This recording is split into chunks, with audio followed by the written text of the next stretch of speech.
fuck I'm from one time, man. You know what I'm saying?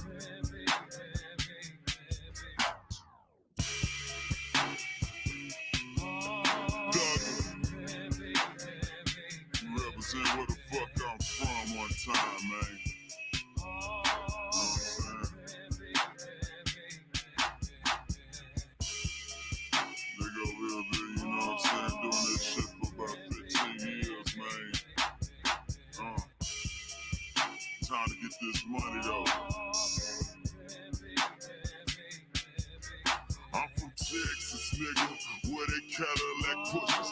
Just blowing up my phone, but I'm in the kitchen cooking up the Texas, nigga, where they Cadillac pushes. Just blowing up my phone, but I'm in the kitchen cooking Texas, nigga, where they Cadillac pushes.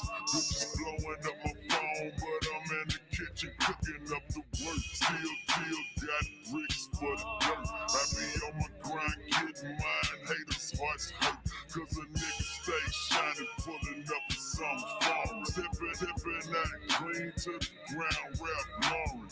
Bitches on my dick, cause my paper stacks tall, and they see me every day in the gallery of mile. Bitch, I'm 6'6" tall, like I play basketball. But I'm still ballin', slim thug and never fall. 15 years later, still getting longer. And a nigga freestyle game getting stronger. Used to sell work on the corner, now I'm selling his fiends. Breaking boys out on swings looking clean. Breaking boys out on swings looking clean in that bit. I'm talking all the Narge. Got a bitch in my penthouse, give them a massage. Bentley in my garage. Bitch, I been ballin'. I ain't never stopping here, yeah, them hoes callin' slowin' up a phone. Trying to get some paper. Garage full of cars, stay shitting on my neighbors when I'm pulling out clean. Sipping on the lean. It's that boy Thugger and I'm shutting down the scene. Pulling out clean. Sipping on the lean. It's that boy Thugger and I'm shutting down the scene. Got a pocket full of green. Phone full of hoes. I be hitting popping doors. Lobster on my plate. Oh, nigga like me eating real good. And I came from the hood. Been the boss man and the shit is understood. Still gripping on wood and the foreign. Bitches ain't tripping on, haters ain't boring. Roll with the strap, got your judge sitting close. If a nigga fuck with me, he gon' get burned like toast. Cause I'm a real G, and I ain't playing games. And everybody in these streets know my fucking name. Put in work, put in time. So now G like me, sitting back and shine, looking off the top floors. Clear clothes, candy doors, Thugger never tripping. Hoes know how we go, gotta pay the fetty. Gotta pay the green. I ain't sticking my dick in none of you hoes. Give me the green. Bitches better bring it. Thugger swinging. Hit the boulevard, came through, game changing. Still gaining fame and I'm still gaining bucks. Bops mad at me, don't give a fuck. Them niggas is some simps. Bitch, we some pimps. Walking in the filth with a motherfucking limp. Popping up a gold bottles. Section full of models. Yeah, boss like me, smash Ferrari throttles. Smash Ferrari throttles. Going real fast. Mashing down 610, 200 on the dash. All about the cash. Hell yeah, I'm getting paper. And I don't give a fuck about no motherfucking hater. R.I.P. Pimp C niggas like me keep it trill. And even when them other niggas fake, I keep it real. R.I.P. Pimp C niggas like me keep it trill. And even when them other niggas fake, I keep it real. I ain't got no deal. I ain't got shit for me. Still getting paper, you ain't know. I'm about C, I'm about my paper. I'm about my money. Broke niggas better looking at a nigga funny. Got them looking sick. I took them niggas chicks. And now they all mad bitches on my dick. VHO the click, and the nigga still rich. Told you 15 years ago, I'ma keep making hits to that J-Dog.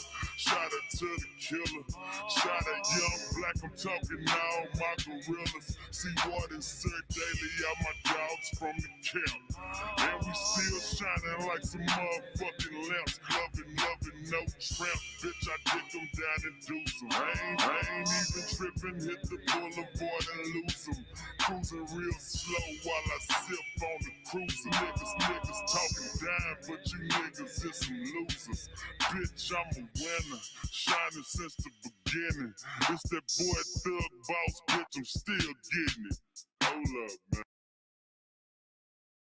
Well, the sun of rain, we gon' shine.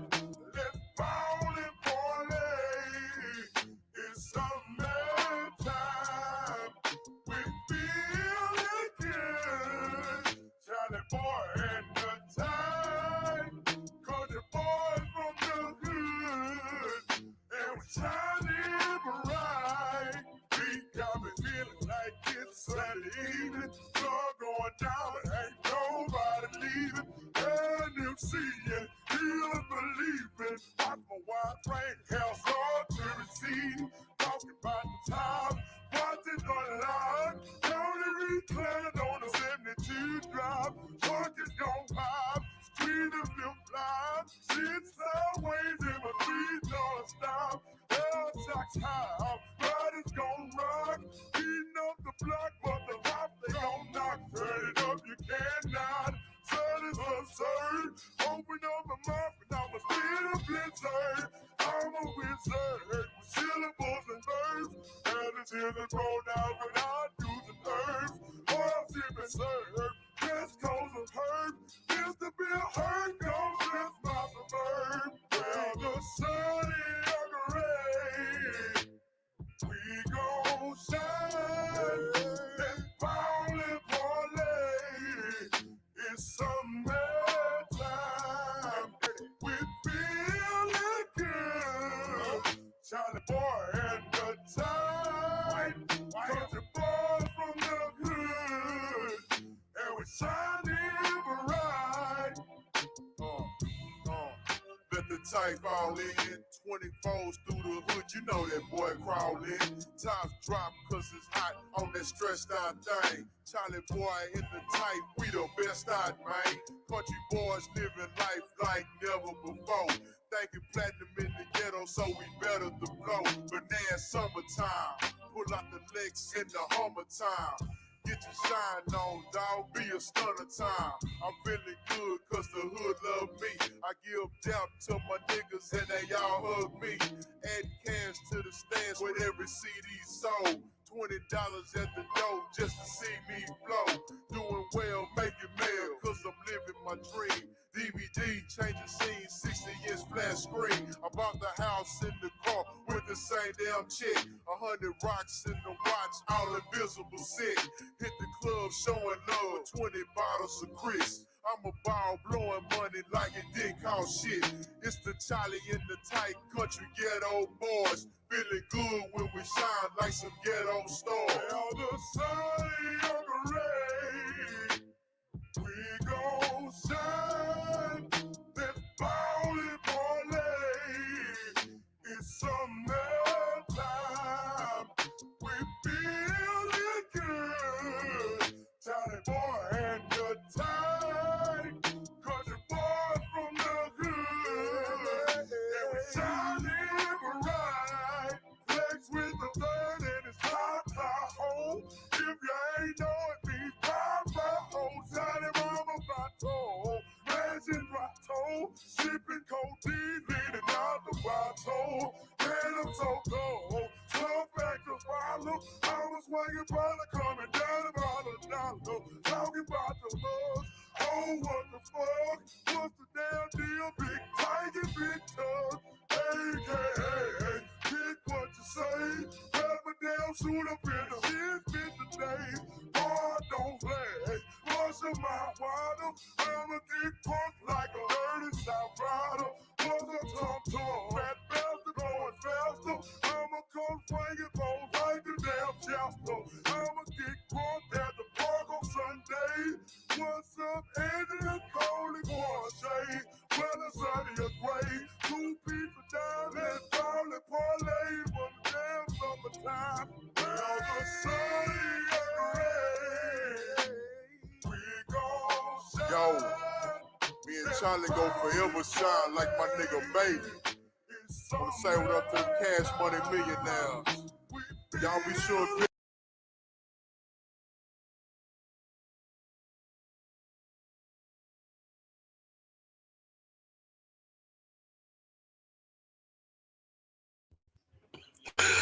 Woo! Let's get started, y'all. Let's get started. Be right back after the dang on intro. Let me go ahead and get this thing set up. Y'all know how we do. Start the day off with a little Charlie Boy in the evening. But let's hit that intro.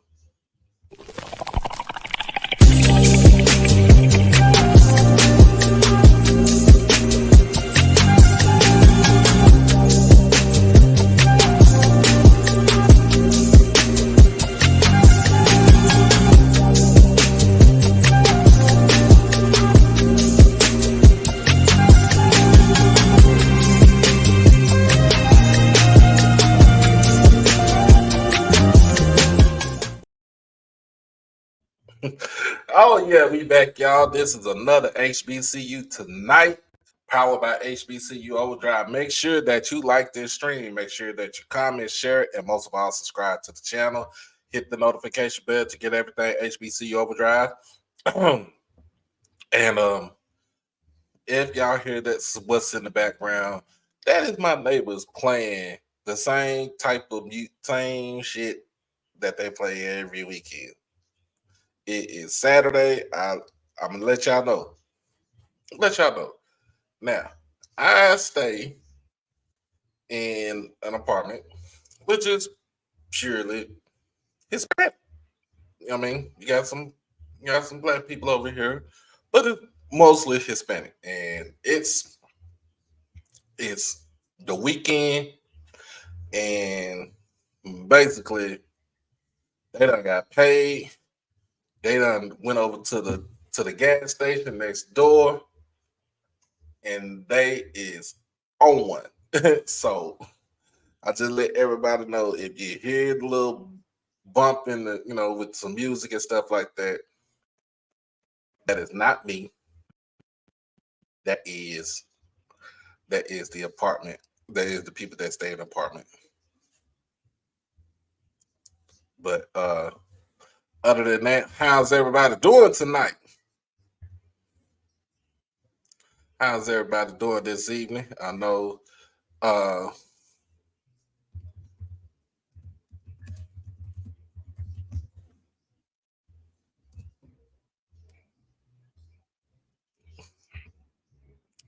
so everybody doing good this evening. Now let everybody know, this is, y'all already know how we do it over here. We simulcast this between YouTube and Twitter. So all my Twitter family over there, how y'all doing? Y'all, if you want to, you can always come to the dark side and and come to YouTube and hit that subscribe button and put something in the chat. I like the interaction on both YouTube and Twitter. So I have to excuse me if I rub my eye. It's my contact. So we got Mr. Cook, got Tony Cook up in here, got Uncle Israel up in here. We, got some usual suspects up in here. Of course, HBCU band talk, Hell Wildcats as always.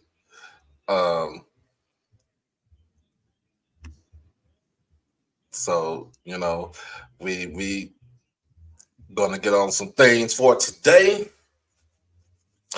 and y'all already know how we do HBCU news, and what other way than to get your source from a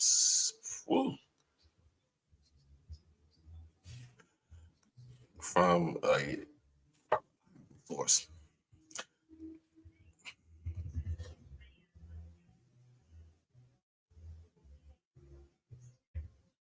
All right. So this is going to be ongoing. This topic right here is going to be always ongoing. I don't think we won't see this let up anytime soon. Um,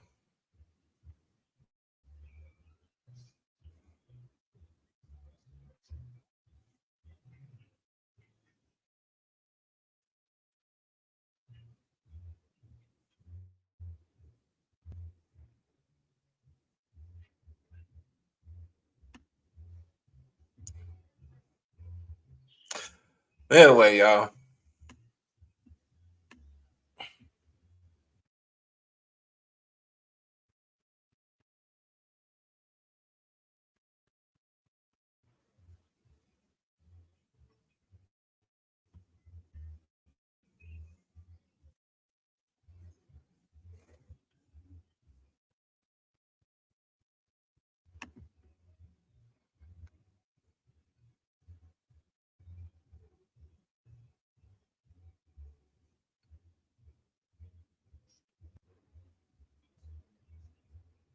All right. I hate these ads.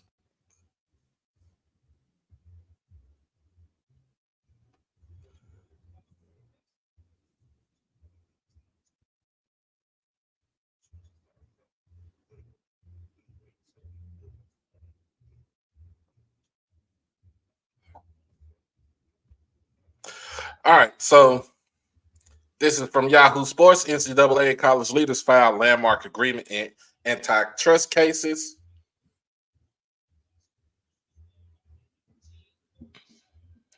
Um, Here's what was settled and what's next. This is from Ross Dellinger, who is the senior college football reporter, sports. Um, for decades, the NCAA and college sports leaders went to great lengths to both avoid court and congressional intervention. Now, in the wake of a landmark settlement agreement, the courts hold significant oversight over the industry's new model, and only Congress can prevent what some college leaders see as an inevitable end: athlete employment.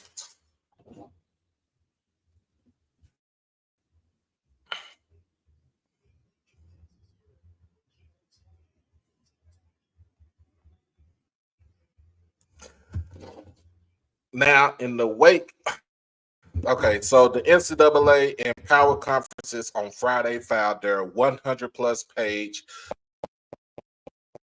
form agreement in the settlement of three antitrust lawsuits: House, Hubbard, and Carter.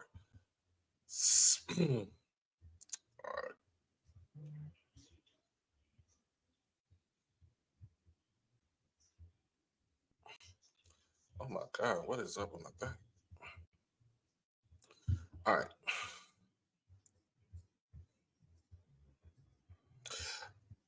So ushering in a new future of athlete revenue.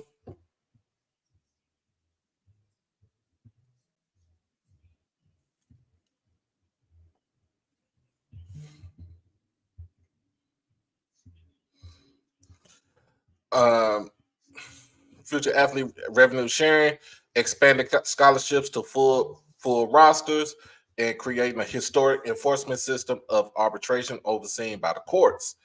The new concepts take effect at the start of the 2025-2026 academic year next summer or fall.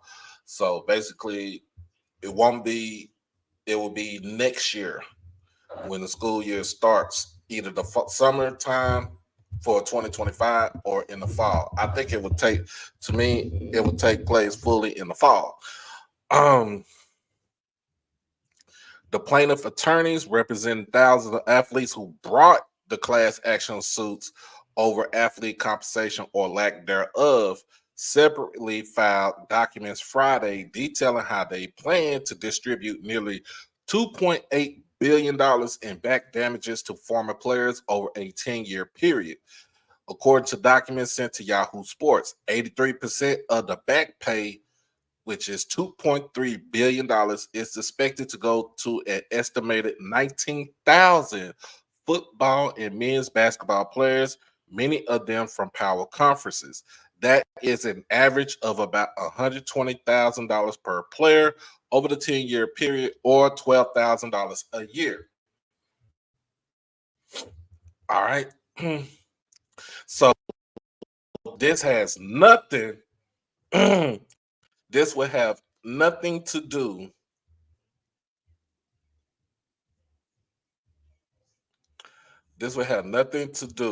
with players from FCS or even HBCUs, which I think is full of crap. The back damages formula could guide how schools distribute revenue going forward. The first back payments are due this coming spring. Presumably, the settlement is approved by presiding judge Claudia Wilkin of the U.S. District Court of Northern California. Friday's filings were the latest step in a settlement approval process that could stretch, attorneys contend, into the early portion of next year. The long form filing from the defendants, the NCAA and Power 5 leagues, includes dozens of pages of legal jargon offset with the all-important injunctive relief agreement, a 31-page document detailing the revenue sharing pool and cap, new roster limits for sports, and an enforcement mechanism unlike anything college sports has seen. While the settlement grants plenty of authority to the NCAA and conferences, as well as protecting their existing and future rules, the court and the plaintiff attorneys, most notably Jeffrey Kessler and Steve Berman, are tasked with overseeing and managing various aspects of the future model, including the operation and enforcement of college sports' new quasi-salary cap. A court-appointed special master will settle disputes over compliance and interpretation matters about the revenue sharing model, a role currently occupied by the NCAA office. A neutral arbiter is charged with hearing and ruling on appeals from athletes or schools found to have violated rules connected to the new model, a role currently held by the NCAA infractions entity. Excuse me.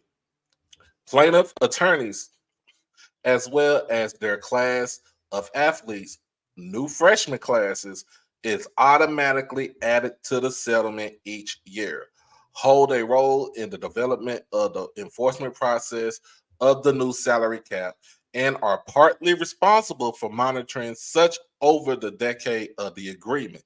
While much of the filing has previously been reported, the document did provide some new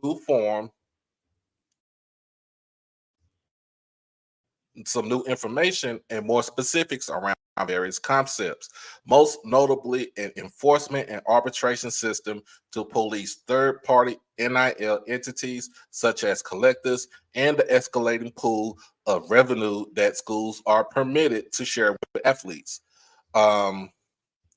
So here we go. The third-party NIL and arbitration.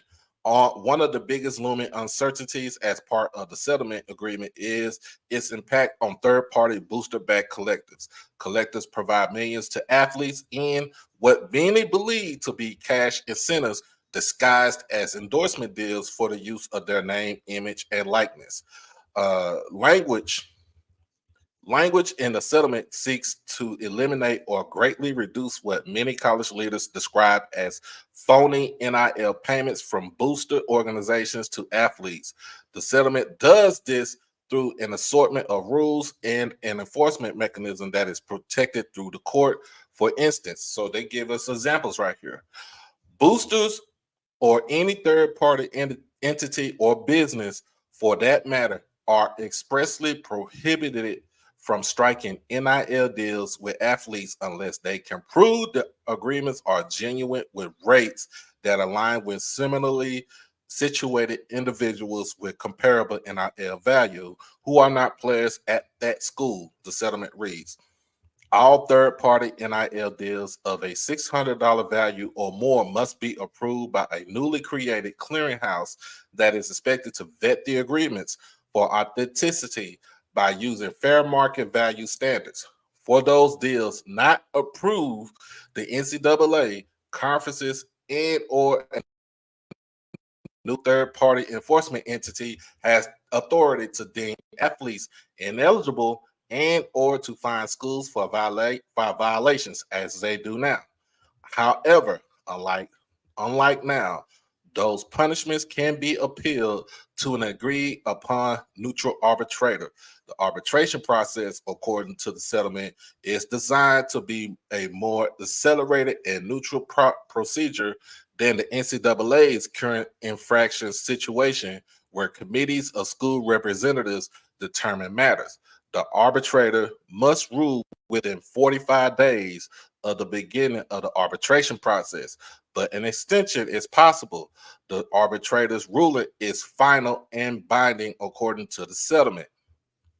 During arbitration, enforcement penalties, for instance, a player ruled ineligible will be stayed until a ruling. Arbitrators have the power to request the production of documents and witness testimony. It's unclear if that entails subpoena power. They got a lot. Okay, so this is circumventing the cap.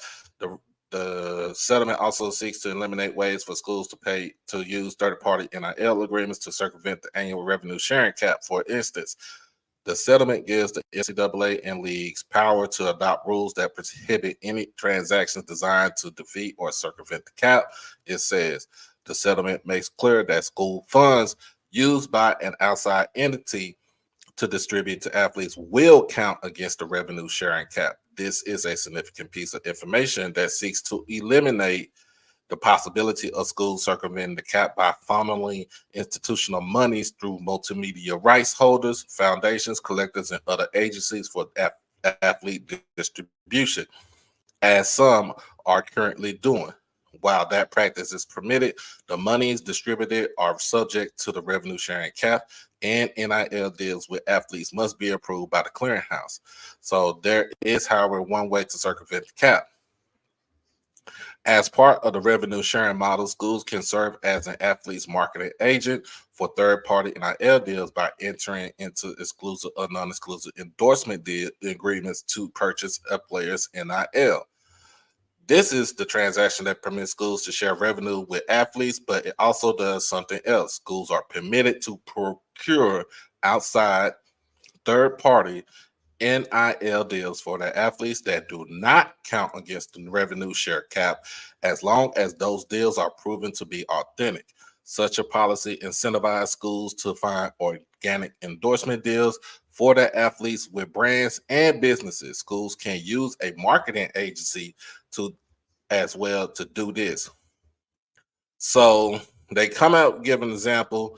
For instance, as part of this, its endorsement agreement with an athlete, a school can distribute revenue to that athlete while also using that athlete's likeness in separate agreements with brands and businesses to generate more money.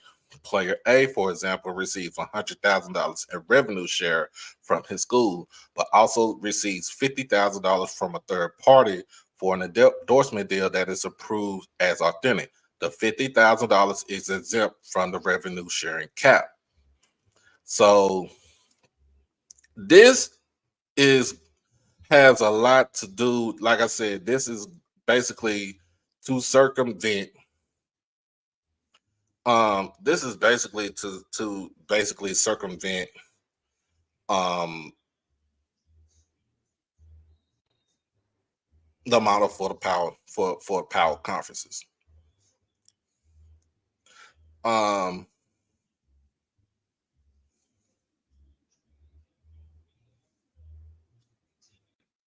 So, excuse me, in a sense,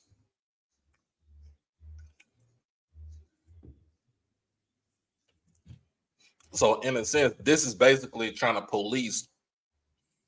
Does this count for FCS? I don't think it counts for SCS, but this is really, really trying to make sure that these power conferences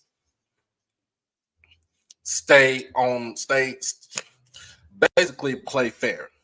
But in this game, especially when it comes to college football, in this game, there is no such thing as playing fair.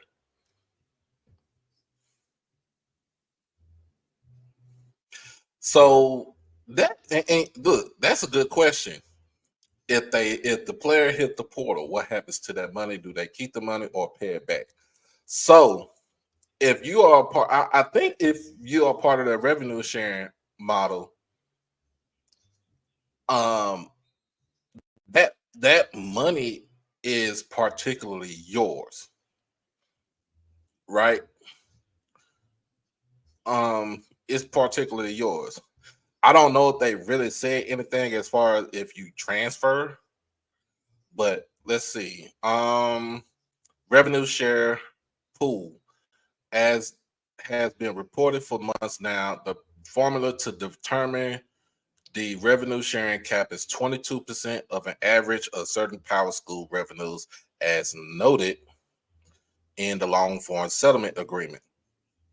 Those figures include, most notably, ticket sales, television contracts, and sponsorships.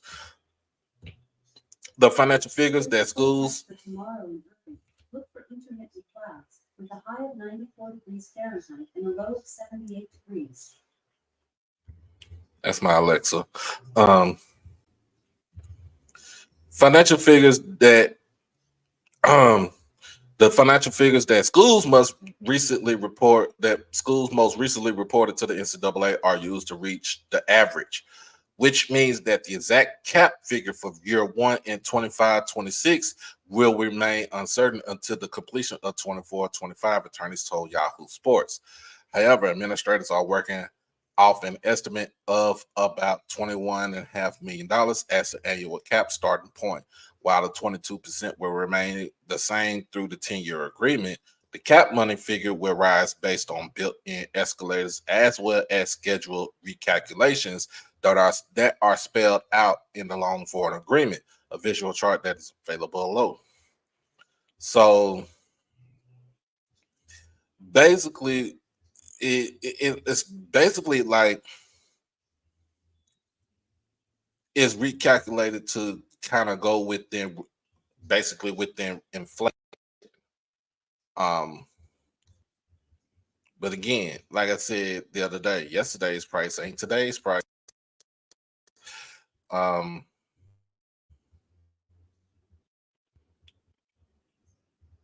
all right.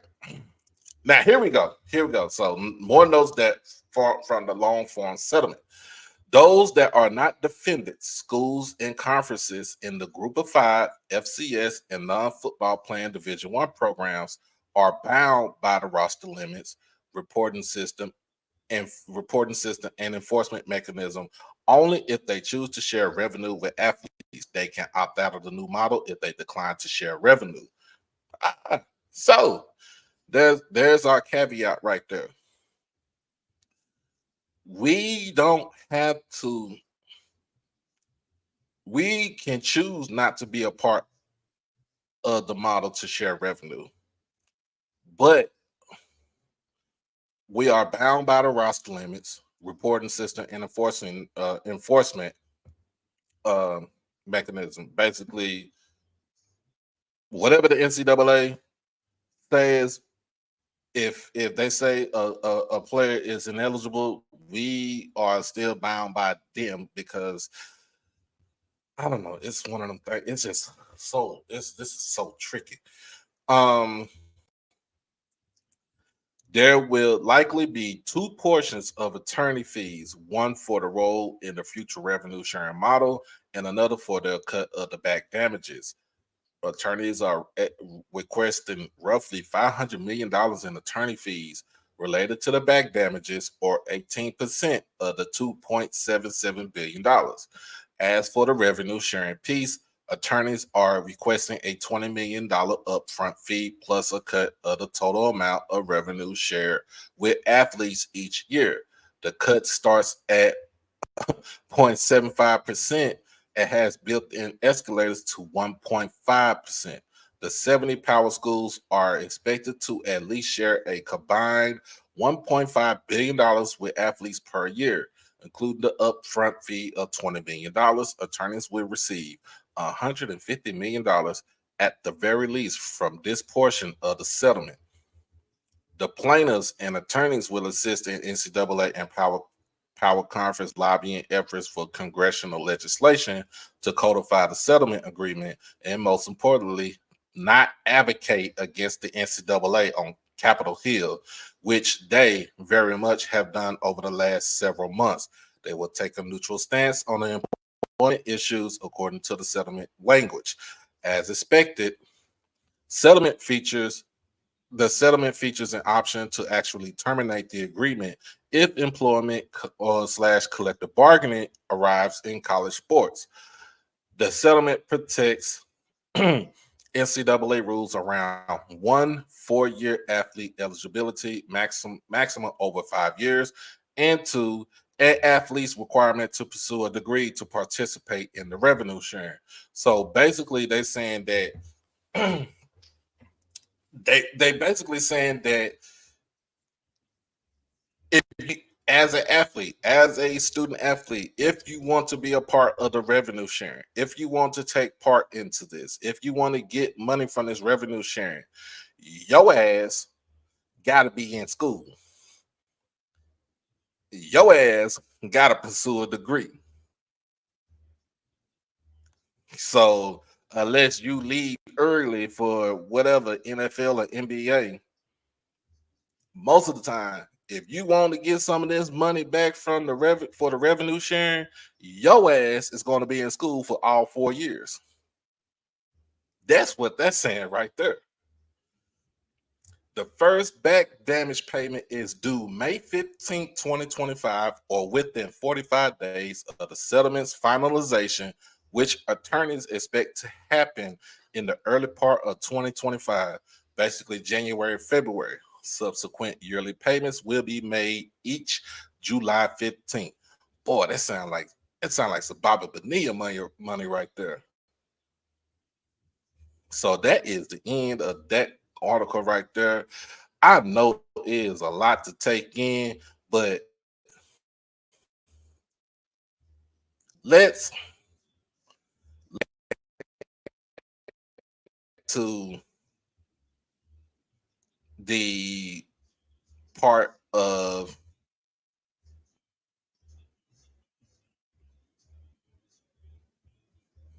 let's go back to the part of where it says with the group of 5 and FCS. So they're saying those that are not defendants, which basically are schools in the conferences in the group of 5, FCS, and non-football playing Division I programs are bound by the roster limits, reporting system, and enforcement mechanism only if they choose to share revenue with athletes. They can opt out of the new model if they decline to share revenue. So now,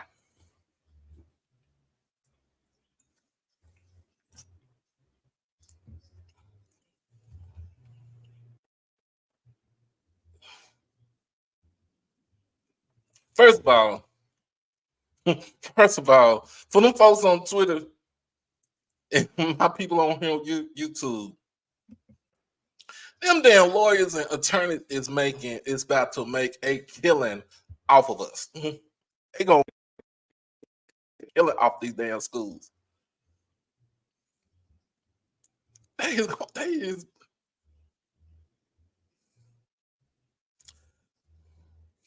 like seriously.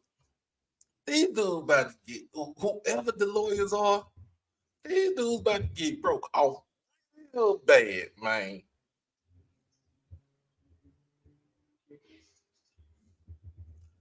I just had to say that in my Texas swing. That in the H-Town lingo, they about to be broke off real something proper. And you know what? I wonder if any HBCU, any conference, because this is not an individual school. This is an actual conference thing. Okay, this is actually conference. I wonder if our HBCU conferences are going to participate in this. Because if you are, be prepared to pay them lawyer fees.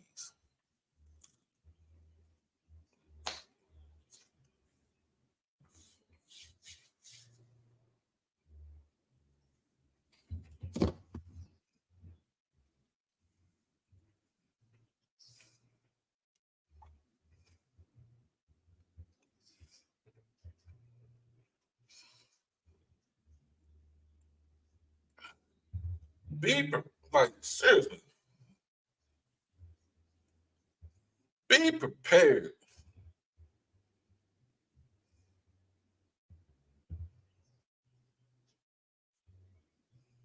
Be prepared to pay them lawyer fees, first and foremost. That's some damn, oh my God.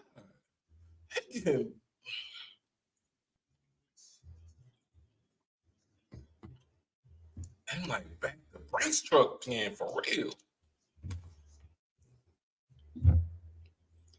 So now, if the conference want to participate in this new revenue sharing model, they're going to be bound by the roster limits. So basically, that means that since on the FCS level, we only have 63 scholarship we can give out for football. I think if I'm not mistaken, and hopefully somebody do not beat me up on this. I think you can get an extra 25 for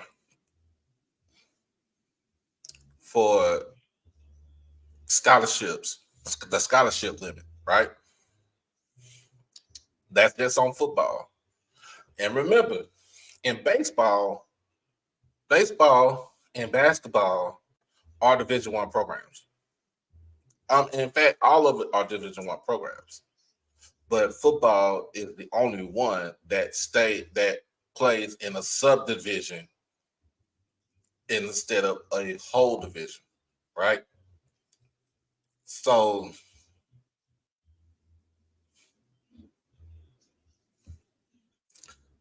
like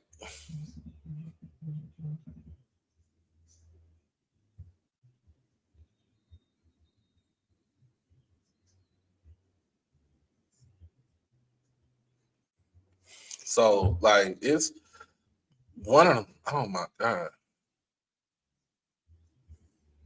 And like I said,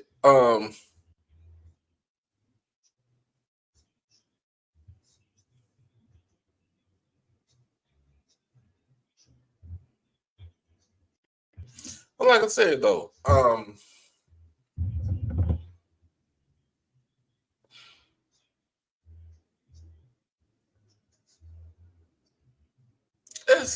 I'm still looking at the money that them lawyers are getting.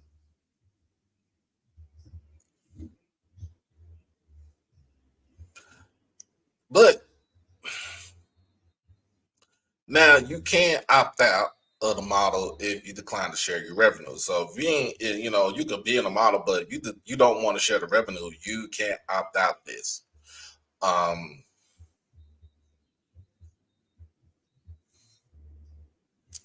So you have non-Division I playing programs, non-football Division I playing programs. So that would mean like your Big East, teams in the Big East. You have your Horizon League that is straight up basketball. You have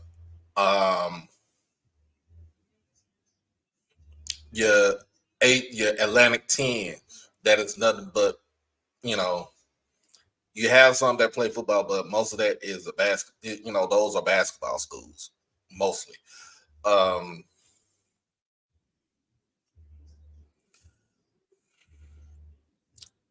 You have your Big West. Your Big West is straight up basketball.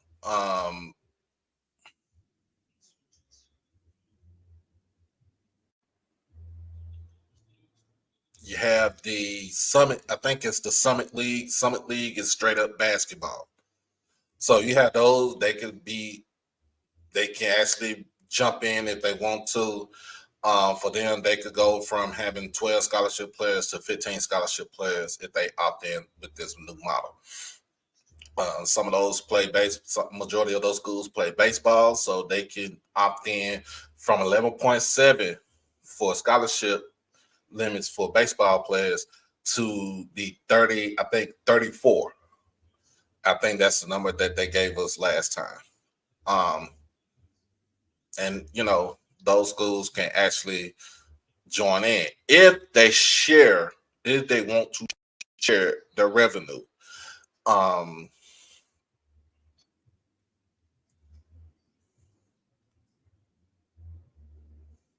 But I'm still baffled about this.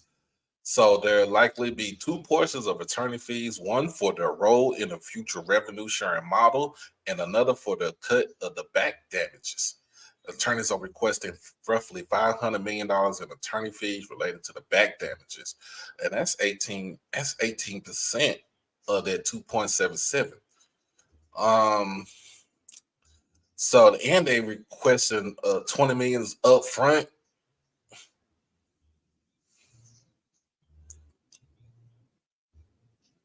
And plus a cut of the total amount of revenue shared with athletes each year. Cut starts at 0.75, has built-in escalators up to 1.5%.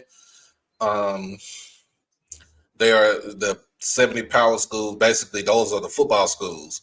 That is roughly your ACC, your Big 10, your Big 12, your SEC, and your two Pac-12 schools. Those are roughly the schools that are going to be shared. They have to share a combined $1.5 billion with athletes per year, including the upfront fee of $20 million. Attorneys will receive $150 million at the very least from this portion of the settlement. That's crazy, y'all. That's a mob. But if you really think about this, that's mob mentality right there. That's some gangsters, y'all.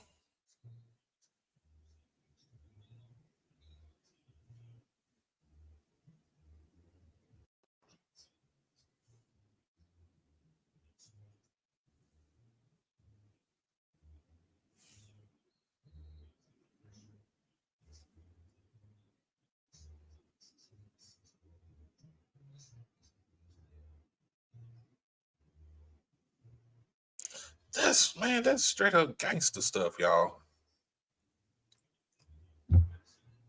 Like, seriously.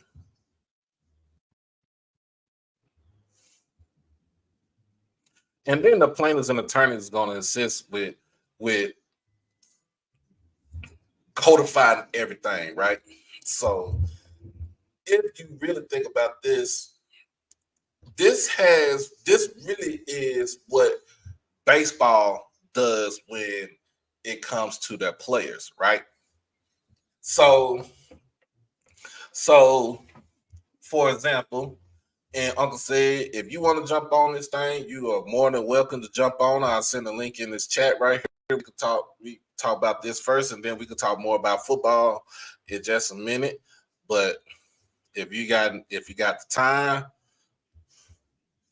I'm gonna send it down. I'm gonna send this thing up to people in the chat who wants to join. You don't have to show your face. You can just put your microphone on and turn your camera off, and you can just join in the conversation. But this is really what baseball does, y'all. So the way baseball does, because baseball does not have a salary cap, right? The owners can say, well, we want to sign you for such amount of money, right? So they say, we want to sign you 3 years, $15 million. Yo, What's up? not So, much, man. What's going on? man, these boy, they think What I they some mean? gangsters out here. Well, the What you mean? NCAA is straight up just them attorneys, man, is some gangsters. That's some high ass attorney fees right there. And they say they get, and Yeah, they well, say they you lock. Typically, they lock cock and barrel, man. They lock stock and barrel, man. It's really nothing you could do because once they write stuff into law, it's pretty much beneficial because they're gonna pay out a lot of money, but they're gonna recoup a lot of money too. Mm-hmm. Yeah, I mean that's So, just the way it's set up. so we got so then here's a go. The settlement protects NCAA rules around the first one, 4-year athlete eligibility, maximum over 5 years, and 2, an athlete's requirement to pursue a degree to participate in the revenue sharing. So if that's what I'm saying, if this is what I'm thinking, basically, in order for you to get this money, you actually have to be eligible. You have to be a 4-year athlete eligible um for the part of this revenue, to get the money from this revenue sharing, and then 2, you have to pursue a degree. Well, So on that if part, I think it's all right because at least they're saying, okay, well, you need to do something academically while you're in college. So I kind of agree with Mhm. that. So basically, they said if you're a one and done, we ain't paying you. If you stay 3 years in college and you decide to forego your eligibility for the NFL or some other sports league, we ain't paying. Well, typically, most of the time when they're one and done, those guys are sure shot anyway, dealing in basketball. And then when them guys leave after 3 years in football, they for sure shot because they're gonna get paid anyway, and they shouldn't even be worried about that money because I mean, you get maybe a couple 100,000, but hell, you look at it. I mean, you go NBA first round. I mean, that's 4 years up to even at the end of the first round. That's 4 years, $12 million. And then in the NFL, I mean, you're looking at guaranteed. You go top 10. I mean, that's anywhere between 39 million guaranteed down to about 20. Okay. So in other words, I think part of this more than likely would benefit like women athletes Hmm. because majority of them are going to stay in school for 4 years. I don't think anybody. I think it was only like a couple of ladies that decided to forego their senior season and jump in the WNBA draft. But um, I think this will help the ladies. Yeah, press the wrong button. Sorry about that. But yeah, I think it will. You know, because typically the ladies they're gonna stay in college for 4 years. Typically, Mm-hmm. unless they go pro golf or pro uh, Tennis or tennis, track. yeah, track and really with those it's sponsorship. But I just think on the positive side, it's like okay, you giving them saying that hey, you can get towards a degree, and then also. Like I said, you're not really gonna miss much if you got corporate sponsorship. Right. And this is the main thing I kind of want to see right here. Uh-oh. This is what is going on with my shit. Um. So this is the one that's in it. Those that are not defended, schools and conferences in the Group of Five, FCS, and non-football playing Division I programs are bound by the roster limits, reporting system, and enforcement mechanisms only if they choose to share revenue with athletes. They can opt out of the new model if they decline to share revenue. So, I think it's pretty much. FCS that's gonna be hit then, Mhm. because in the FCS I don't see not many schools gonna want to do that. Right. So, and if you do that, let's just say one of those. Now your basketball playing schools will do that. Your basketball playing conferences will do that. Yeah, You got the Big East is definitely gonna do that. They don't have football. The only one that does have football is Connecticut. And do we really count the Connecticut as a football playing school? No. no, And then if you say with FCS, I could look at maybe on the FCS side, as far as football, I could look at, let's say, a Villanova, because they get their money from basketball. I could say something like with Richmond, because they get their money with basketball. And Rhode Island, it's all the same thing, because most of those schools that play basketball are in like the A10 and you know conferences like that. yeah. But the only Group of Five conference that I can actually see doing this, that has the sustainability and pretty much I think they have the money for it, would be the American. Yeah, the American. I mean, you might want the American, maybe the Sun Belt, maybe. I don't know about something. Maybe the MAC, the American and the MAC. I was definitely those two for sure, but I don't see the Sun Belt. I don't see Conference USA. I don't see or well, I take that back. Maybe the Mountain West, because they got a little bit more cachet too. Yeah, yeah, I can see that. Yeah, But because there's a lot of teams in the Mountain West that doesn't get the FBS opportunity. Yeah, that makes sense. mhm, And they got big stadiums too in the Mountain West too. yeah. They got a couple So schools with big stadiums. yeah.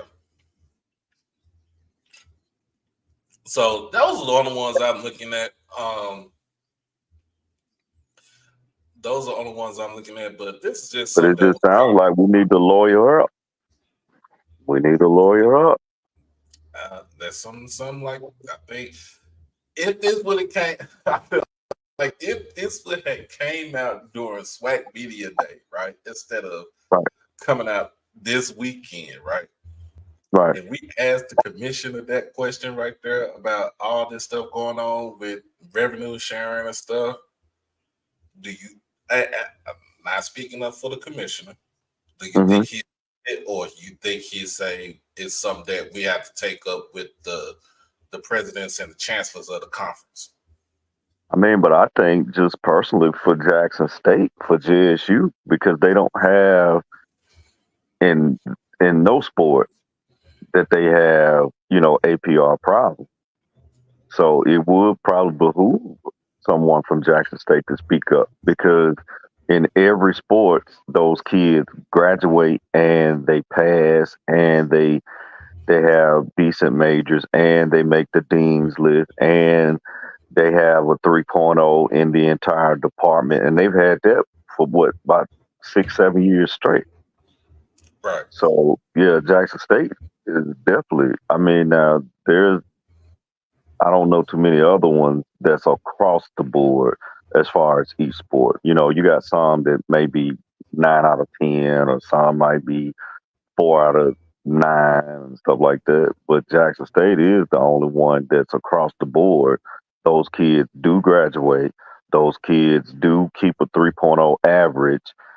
And so, yeah, that could be something to be looked into because that's not fair to them that they're actually doing what they're supposed to do and they're not majoring in not saying nothing wrong with it, but majoring in general studies and all this other crap that's going on. And, you know, they are actually, I mean, look at the other night. You had two guys that are starters on the football team. One of them is preseason first team all SWAC, and he's an accounting major. Mm-hmm. Shout So out a to Kurt person Ford. like, yeah, so and he made straight A's, you know, he told me. So I mean, you know, kids like that, students like that, yeah, you kind of hurt for them, you know, because they're Division One athletes and they're doing what they're supposed to do. But the only thing is they just happen to be in the FCS. Right. Does this hurt chances as far as kids wanting to move up to like a Power 5 conference or a Power 4 and just get the scholarship to be just to sit on the bench? Well, I mean, you have some that's probably going to do that because, I mean, look at Harold Blood. I mean, Harold Blood is not going to touch the field at Missouri, but the opportunity Mm-hmm. was there and he took it. Right. But he graduated though, so Right. That's something that you can't take away. yeah, you can't. He has a Southern degree, so uh, I mean, like I said, it's going to affect some. But I just think, you know, these kids, you know, they just need to, you know, make the right choices when they're in school because at the end of the day, of course, quote unquote, you are on the yard celebrity, if you will, but you do have a duty to uphold, you know? So, but I hate it because, I mean, the thing about it is they're doing that stuff because the NIL collectives have transitioned into the FCS. They've transitioned into the SWAC. And in their minds, that wasn't what it was intended for. Mm-hmm. So a lot of it has something to do with it as well. Okay. And I don't think Mr. Haynes, I don't think it's too late for hard questions. It's never too late for the hard questions. Like these are questions Never. that you Yeah. always gotta ask. Yeah. But the arbitration is what I was talking about when it comes down like how baseball does arbitration. They say we want to pay you 3 years, $10 million, but you know your damn work is 3 years, maybe $25 million. Right. So Right. instead of you going and just going off on the establishment and stuff, you're gonna sit in court.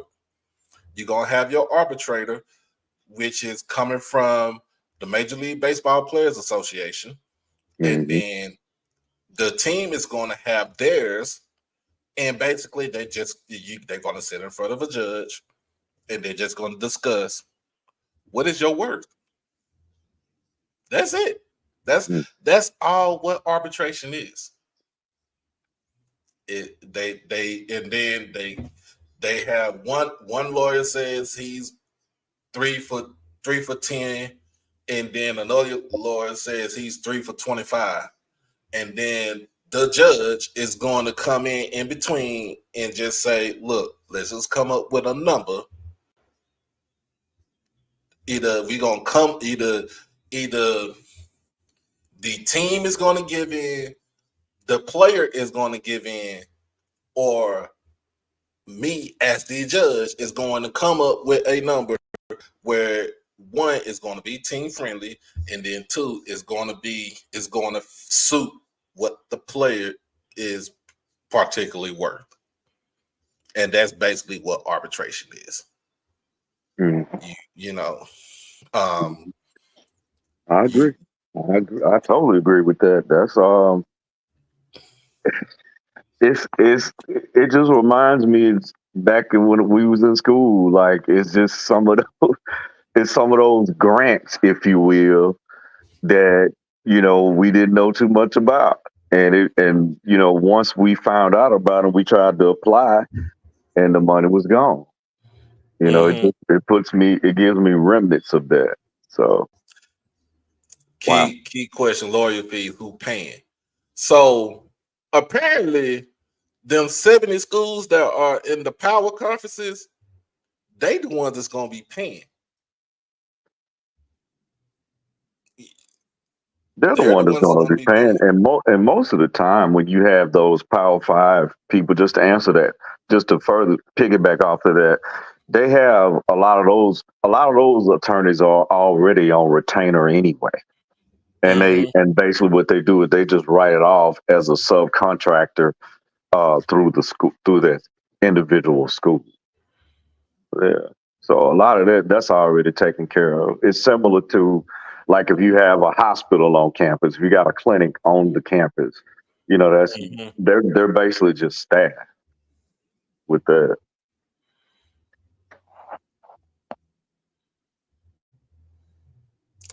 Yep. So I'm just saying they're gonna pay. They're gonna fit the bill because as as a lower subdivision, we don't have that type of money to be paying them type of lawyer fees like that. And We don't. then a lot of times them guys will go pro bono anyway, because if there's a suit and there's a win, if there's compensation involved, they'll just divvy it up out of that. Mm-hmm. So there's your question, Mr. Haynes. But it to me, all this coming in this whole over the weekend is just setting up the inevitable. We're just going for our own association. Basically, I feel in a sense, somebody might think it's stupid, but in a sense, them power schools, the power conferences are probably is going to break away from. They're going to break away from the NCAA and just form their own. I mean, I'm just putting it out there. I think they'll form their own. They'll form their own association. What is And Mr. Haynes? What's Mr. Haynes talking about? Stop guessing. Guessing on what? What do I you mean? mean, but it's one of the things. But see, Mr. Haynes, it's one of them things where you still like you literally gotta talk about this stuff because this just not only affecting the SWAC, it affects y'all schools in the MEAC too. It affects every school that plays on the championship subdivision. What is he? What is Mr. Haynes? What do you feel he was guessing about? That's what I want to know. And at the same time, when you come down to it, the lawyers is the lawyers getting rich off of them folks over there.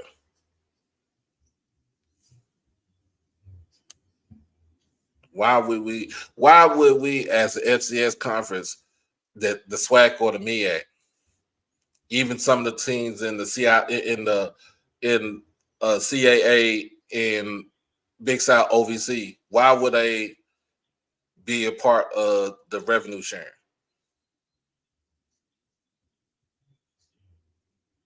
Oh, you said that when the Power Five team not leaving NCAA. You never know.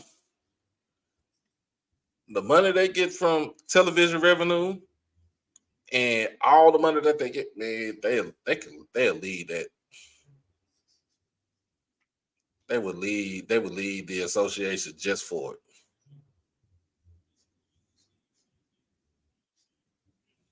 They would leave it. But let's see what else we got right now. It'll be crazy to lead though with billions of dollars guaranteed though with them Mm, television contracts. Mm-hmm. I wouldn't leave. Man, we got some great news coming out of North Carolina, y'all. HBCU gets largest gift ever from anonymous donor. Livingstone College announced the largest gift in the history of the North Carolina HBCU. Livingstone College, historically HBCU in Salisbury, North Carolina, announced it has recently received a transformative $10 million donation from an anonymous benefactor. This latest contribution brings the total donations from this donor to $17 million in just 6 months, marking a significant milestone in the college's history. The announcement was made by Dr. Anthony J. Davis, president of Livingstone College, who expressed his gratitude and outlined the impact of this generous gift. So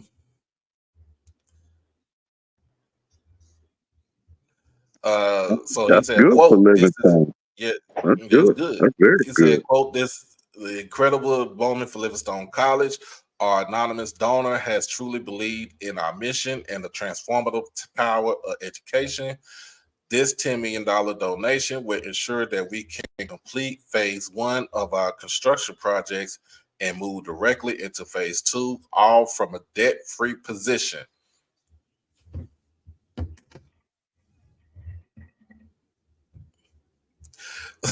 So President Davis made his announcement at the 52nd quadrennial session of the AME Zion Church's General Session at the Greater Columbus Convention Center in Greensboro, North Carolina.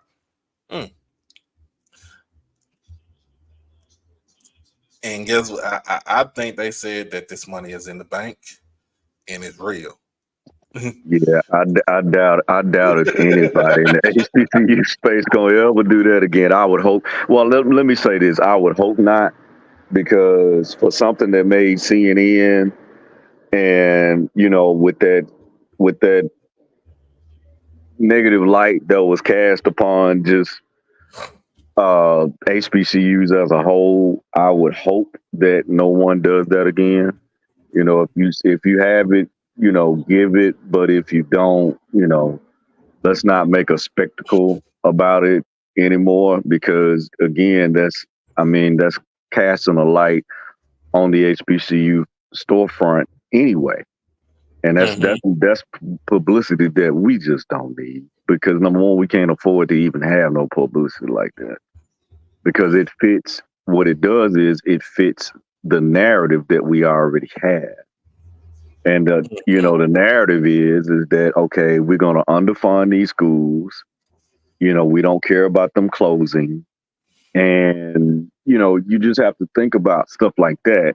When you're out here fundraising, accepting anonymous gifts, accepting verbal gifts, handshakes, the whole shebang.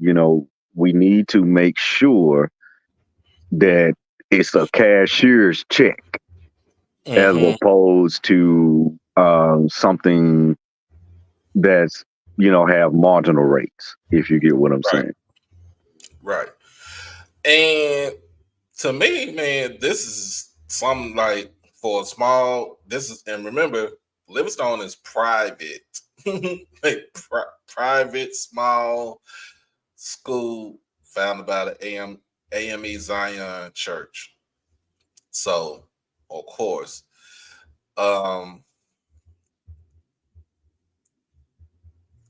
so basically, they previously received multiple $1 million donations from the same anonymous donor, and which have been instrumental in supporting various campus projects and initiatives. The first donation was received during the college's homecoming celebrations, and subsequent contributions followed during key events, reflecting the donor's ongoing commitment to the institution's growth and success. Dr. Davis called on alumni and friends of the HBCU to contribute in any capacity they can, emphasizing that every donation helps expedite the college's progress and overcome years of deferred maintenance. He encouraged the community to support Livingstone College and be part of its transformative journey. I get tongue-tied saying that. You might not be able to do $1 million. This is not time to put your hands in your pocket, David said. Well, it is time to put your hands in your pocket and make a contribution to Livingstone College. Do your part, do the best that you can, and you will help us expedite this miracle on Monroe Street. Hey, it's good news. They did it into where it was quiet. It was kind of basically it was kind of just in the background. They got their, they just doing what they do. And like I said, it's a good thing. It's a good thing. And so, like you said, it's good that they're doing it like this instead of having us being in a negative light.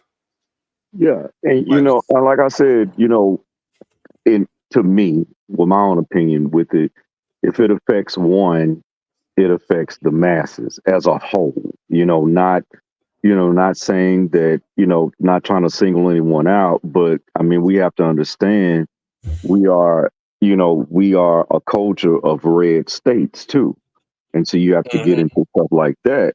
So if someone makes a fumble like that, then we all fumble, Right. as a whole. We all fumble because again, it starts with one little tree that's burning, and then the whole forest can burn off that one tree. So we're not, taking shots or anything like that. We just have to make sure. And even if you're donating to United Way or to the Salvation Army, just The fact of the matter is, we're too educated to not have stuff tangible, and that's just period, point blank. Yeah. But yeah, I understand. Um, got some more good news coming out of Bethune down there in Daytona. Mary's children is in the news on the good side, y'all. Hey, I don't know if it sounds like a snipe, EA. I just have to, I kind of gotta do my pew pew. Gotta shoot you down because October the 19th it's coming real fast for you. It's gonna be in the building. Your boy gonna be in the building. All right. Florida HBCU partners with Influxer to launch NIL apparel line.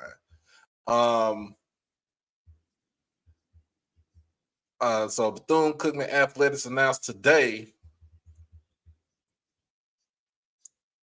and that was actually yesterday, so announced on Friday, a partnership with Influxer on Monday, providing HBCU student athletes the opportunity to monetize their name, image, and likeness via high-quality personalized merchandise that allows fans to support in style. Influxer is an officially licensed vendor creating co-branded apparel customized with players' names and numbers. Through this partnership, Influxer will provide education and training on marketing, entrepreneurship, and personal branding. Sorry about that. I keep getting phone calls. But no, like I said, like I was stating earlier, it's not a snipe at anyone. I mean, like I said, if it affects one, it affects us all. And one reason why I state that is because we're already placed in a box anyway. So meaning we already categorized. So with those sentiments, I mean, we should just, say like, hey, Congratulations. we love the donation, but please, ma'am, please, sir, make sure that it's tangible so we won't have, those type of issues anymore because, a lot of times it's just the look of things.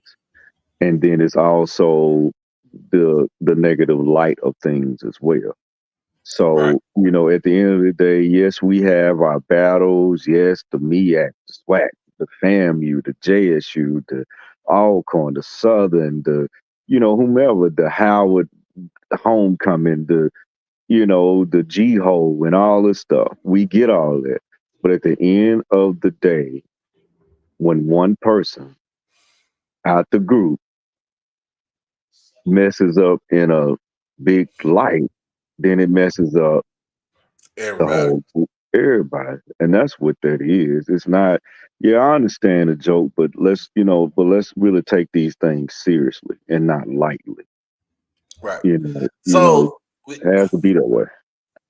so Influxa is I don't know if you heard, but Influxa is partnering with Bethune-Cookman. So on Monday, fans can go out there to go online and purchase merchandise, with the player's name and number on it, like maybe a jersey, a shirt, or a hoodie, or something like that, um, for the name, image, and likeness. Um, so basically, Influxa will also provide education and training on marketing, entrepreneurship, and personal branding.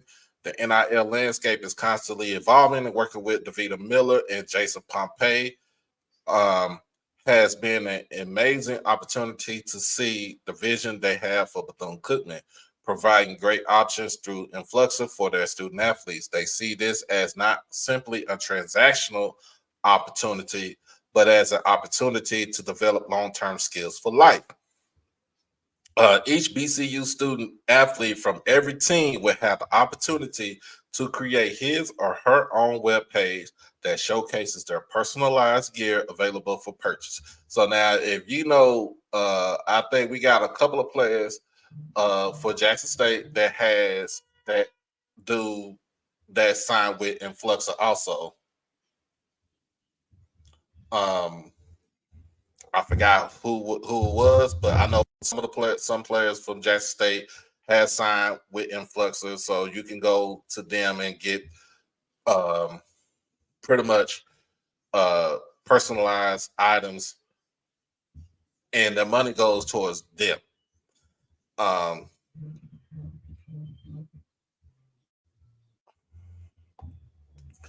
um, in addition to the online store, the Influxer team oversees all fulfillment and customer service while collaborating with Bethune-Cookman and its HBCU student athletes on creative elements and marketing.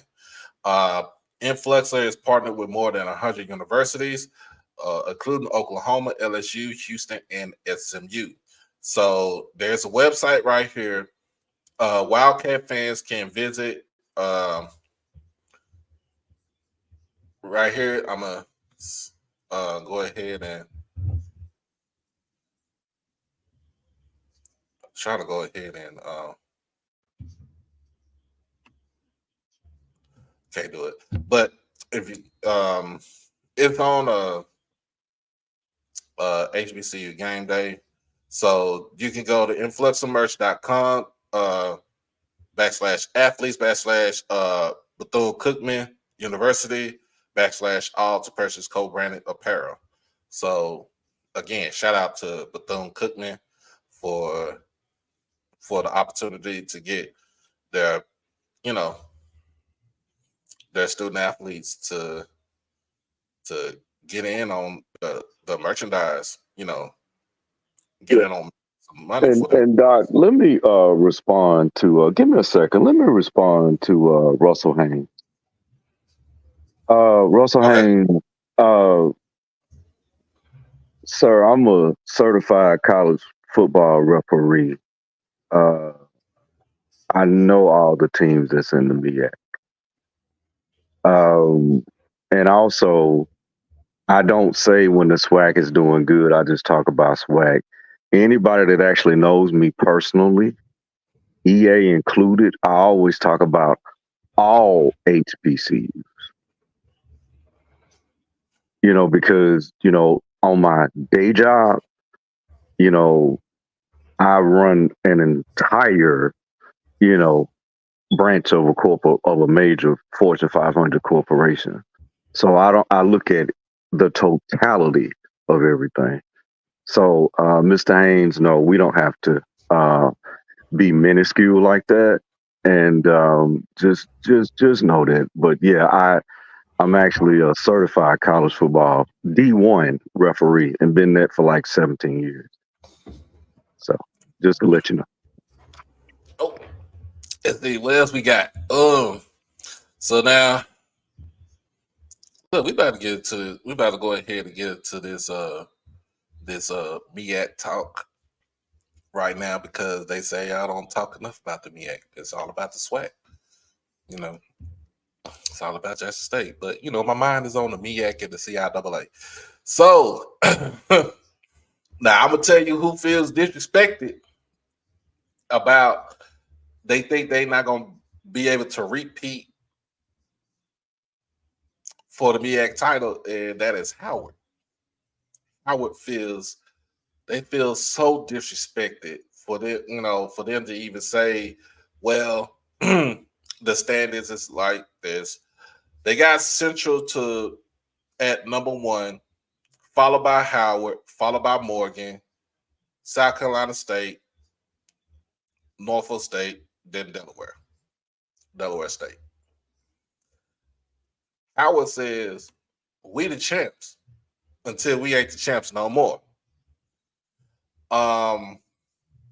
The only issue with Howard is who's the signal caller? Who's going to be the signal caller for the Bison this coming up year?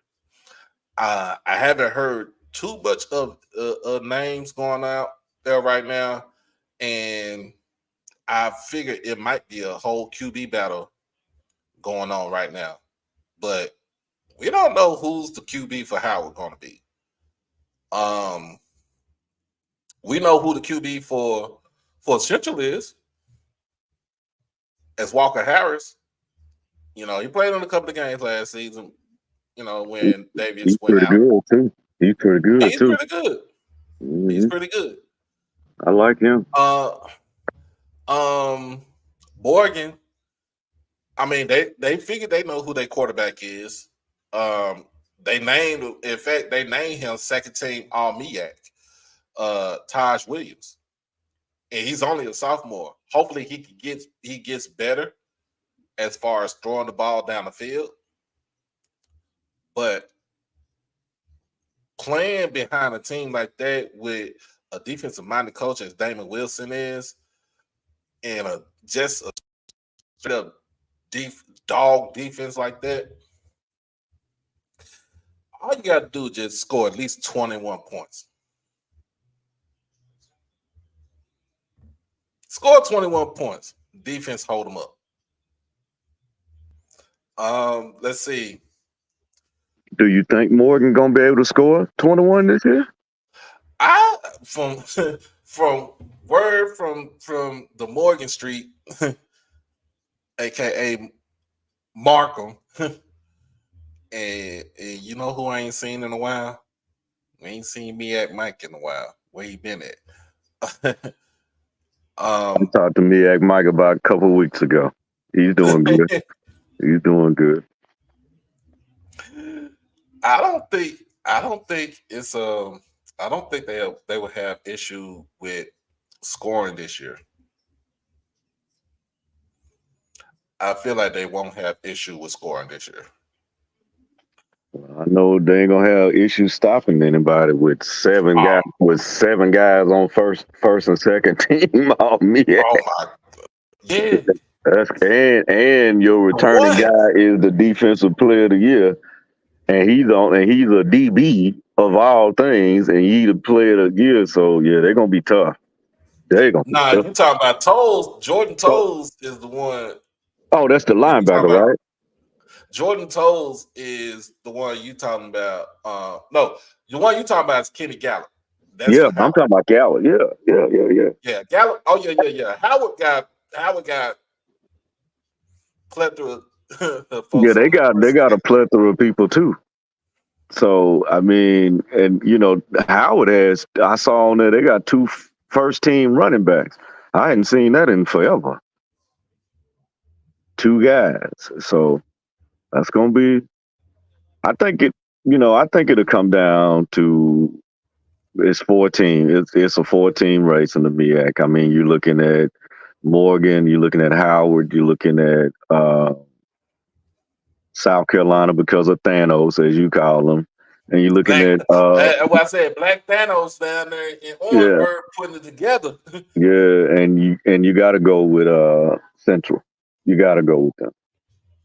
Yeah, Central is gonna. Yeah, Mr. Emmett, Central is gonna be basically. Even though they lost a lot on the team, and let my man Josh tell you anything about Central because he follows that. He followed his alma mater to the T. He not that far from that. Josh from Winston-Salem, so he down the street.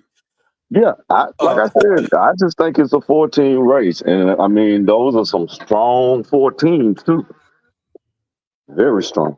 All four of those guys, all four of those teams are strong, top to bottom. Defense, offense, special teams. Well, I Special like I said, teams. I don't really know too much about Morgan's offense, but those other three, they offense, defense, special teams on all three.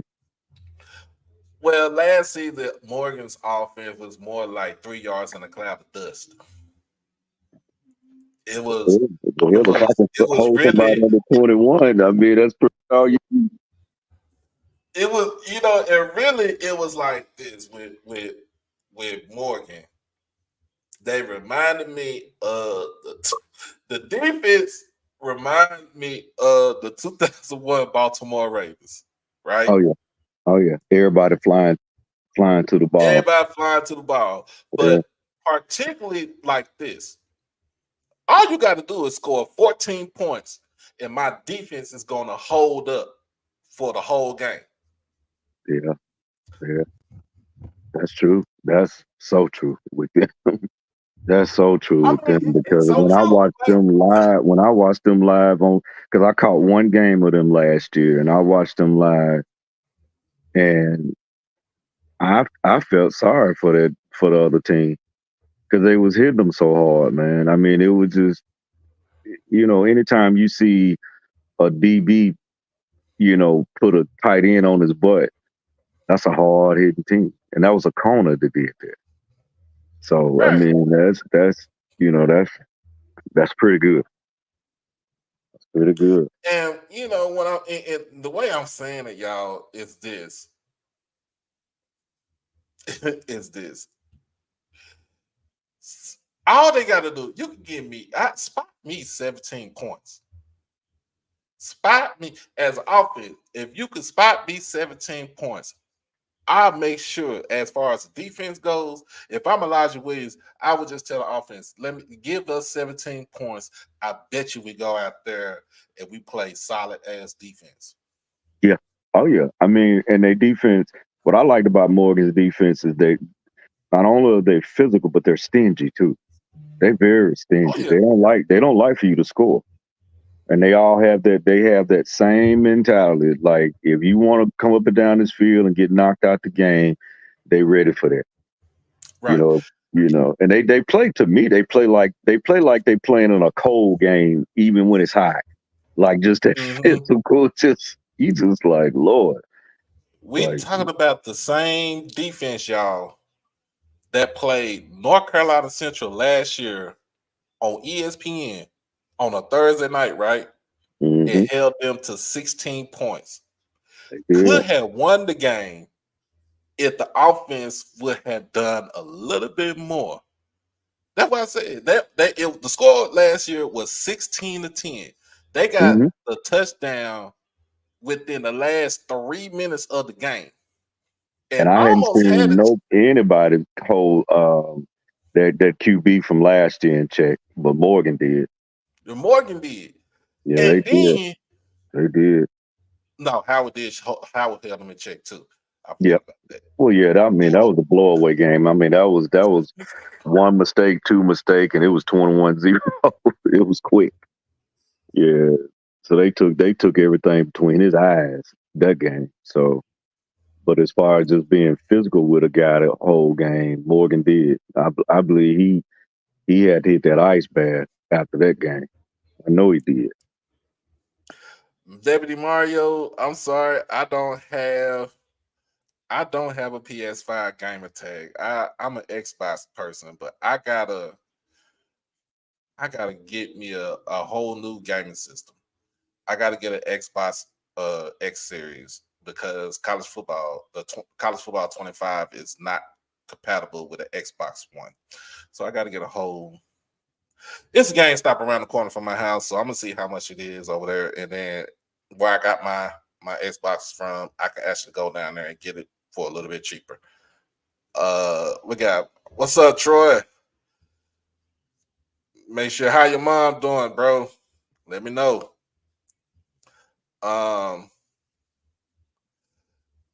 But yeah, this Lawrence, what you got for me? He said Coach Oliver needs to be worried about whether his team would be on the Stats AFCA poll rather than an HBCU poll.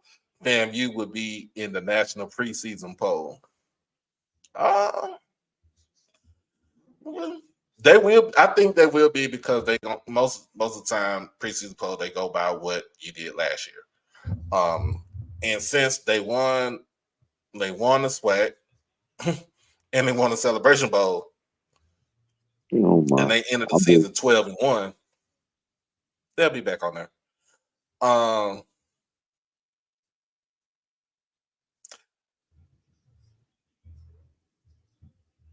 That's what I like to hear, man. Appreciate you. But Russell Haynes, he loved the MEAC. I see. He said we wouldn't be in the picture. He a bulldog. He a bulldog. We gonna get on the bulldogs. That's I guess he's never watched the SWAC MEAC challenge, but okay. Blue done peeked his head in. Oh. He said, I personally don't think FAMU is going to be in the preseason poll. I know that's a hot take, but I don't have them in mind. Woo!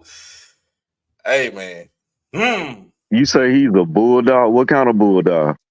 South Carolina State. Oh, that's why he's coming at me. Okay. Oh, okay, I get it. Okay. I probably come at me too if my quarterback had 48 yards last year and threw the ball 21 times. Yeah. Okay, I get it. Cause I was just trying to see like why is he saying this? The man gonna tell me I don't know all the football teams in the MEAC, and he acting like the MEAC got 40 teams. They barely have 8. You know, like come on, man. My cat can remember all that, but okay. Oh, so I see what that is now because of what TC did to them last year. Okay, I get it now. I'm up to snuff now. Okay, I get it. Yeah, that is a hot take right there. That is a hot take. Woo! That's definitely a hot take. But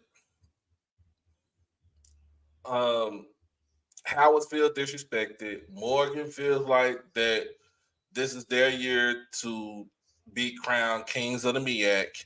And Central says, be ready until you beat us. And that leaves South Carolina State into question.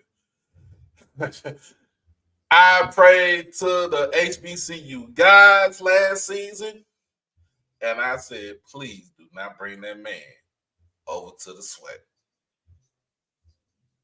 Please do not bring that guy over to the SWAC. Y'all know if he would have been named the head coach at Southern, y'all know a lot of folks in the West would have been in so much trouble.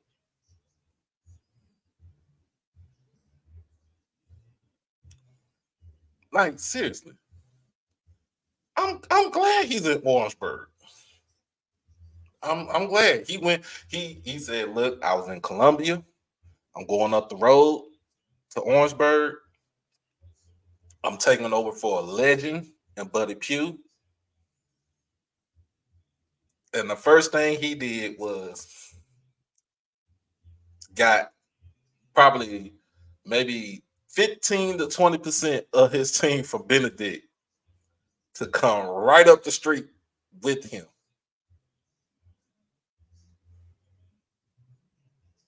And then on top of that,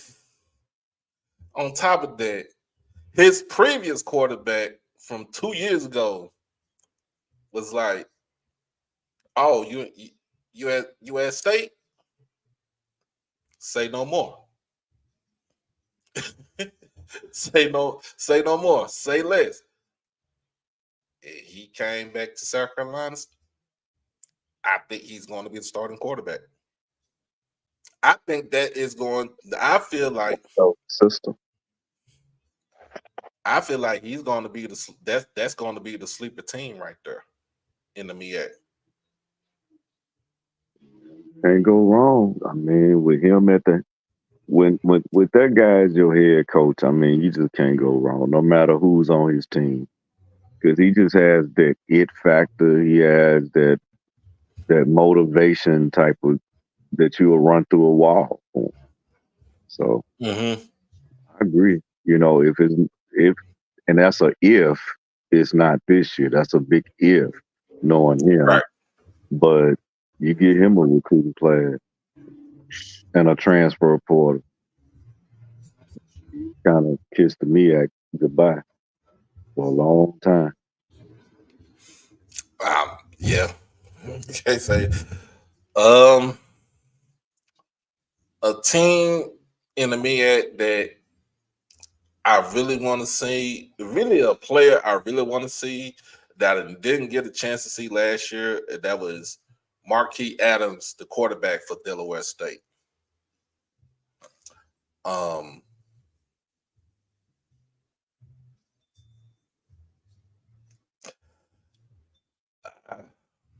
That's who I want. That's who I want to see.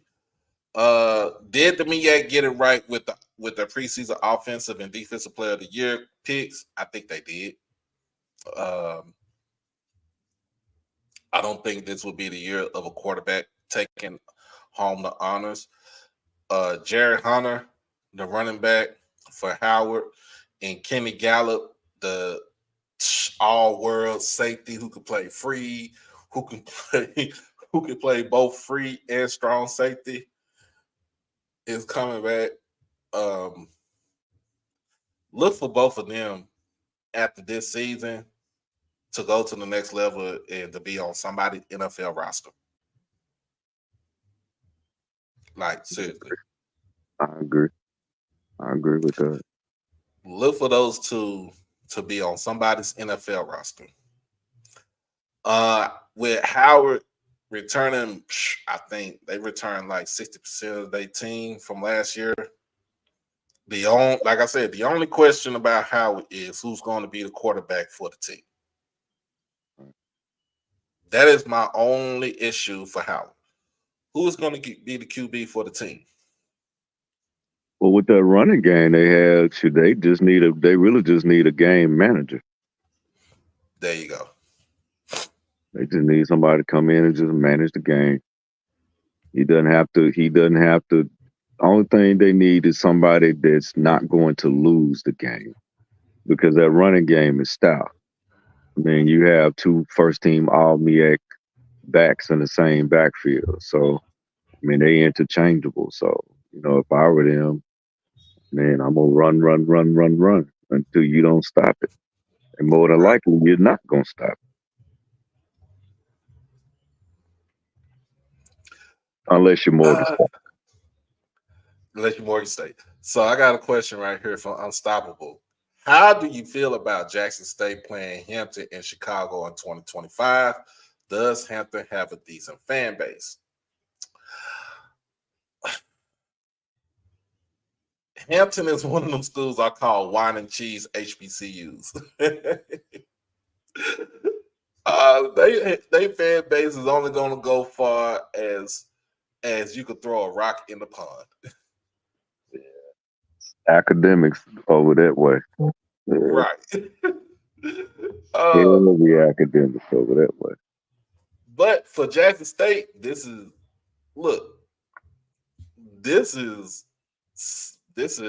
up our alley. In fact, it's up for I-55. You know, I-55, then you get to Cairo, you take I-57 straight up. Yeah, but I think that's going to be more of a JSU reunion in Chicago. Yeah, that's going. You talking about 60,000 people there? You can expect a good 40 from JSU. You can go ahead and just book that. Because that's going to be. That's a major city. You're going to be on a major platform, so that's going to be the place to be. And look, Jay said he got family in Chicago. I got family in Chicago. Uncle Israel, he in Chicago. You got folks in here that's Bears fans, i.e. my co-host right here. Bear down. Caleb Williams, let's go. But to go to the iconic and historic Soldier Field, it's gonna be a pretty sight to see. So, like I said, I do have family in Chicago now. My stepdad family is in Chicago. They stay on the south side and the west side. The stepdad said the west side is the best side. I don't know about that, but I'd rather be on the south side. Now I got another cousin. She moved to Chicago some years ago. She graduated from FAMU back in the early 2000s. She got a lick of sense, but she's in Chicago right there. So if we go to Chicago, hey, go stay with family, go get some Harold's chicken, go to the south side to get a Jewtown Polish. What y'all know about that? Go over to K-Town, get what I need to get, and just have fun. It is what it is. It's going to be a reunion in Chicago for Jackson State folks. And we already recruit up there as far as not just for athletics, but for academics. I think this is going, the recruiting for Chicago, the Chicagoland area is going to be on 1,000.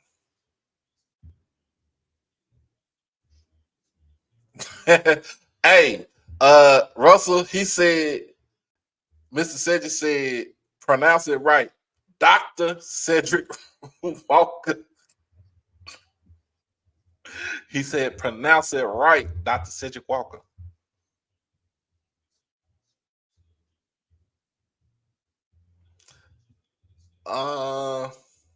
That Garrett's popcorn. Yeah, I can't wait, man. I want some of that deep dish pizza. I want some of them gyros, whatever you call it, whatever day of the week. So yeah, I'm coming up. I think I'm gonna go up there that Thursday. Bro. Yeah, I'm going up. Look, I'm EA.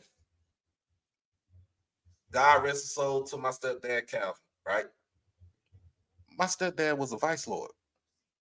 Oh wow. I know. Even when I was around here, I knew not to wear my hat to the right. Come on now. Come on now. My stepdad taught me everything. he taught me some things,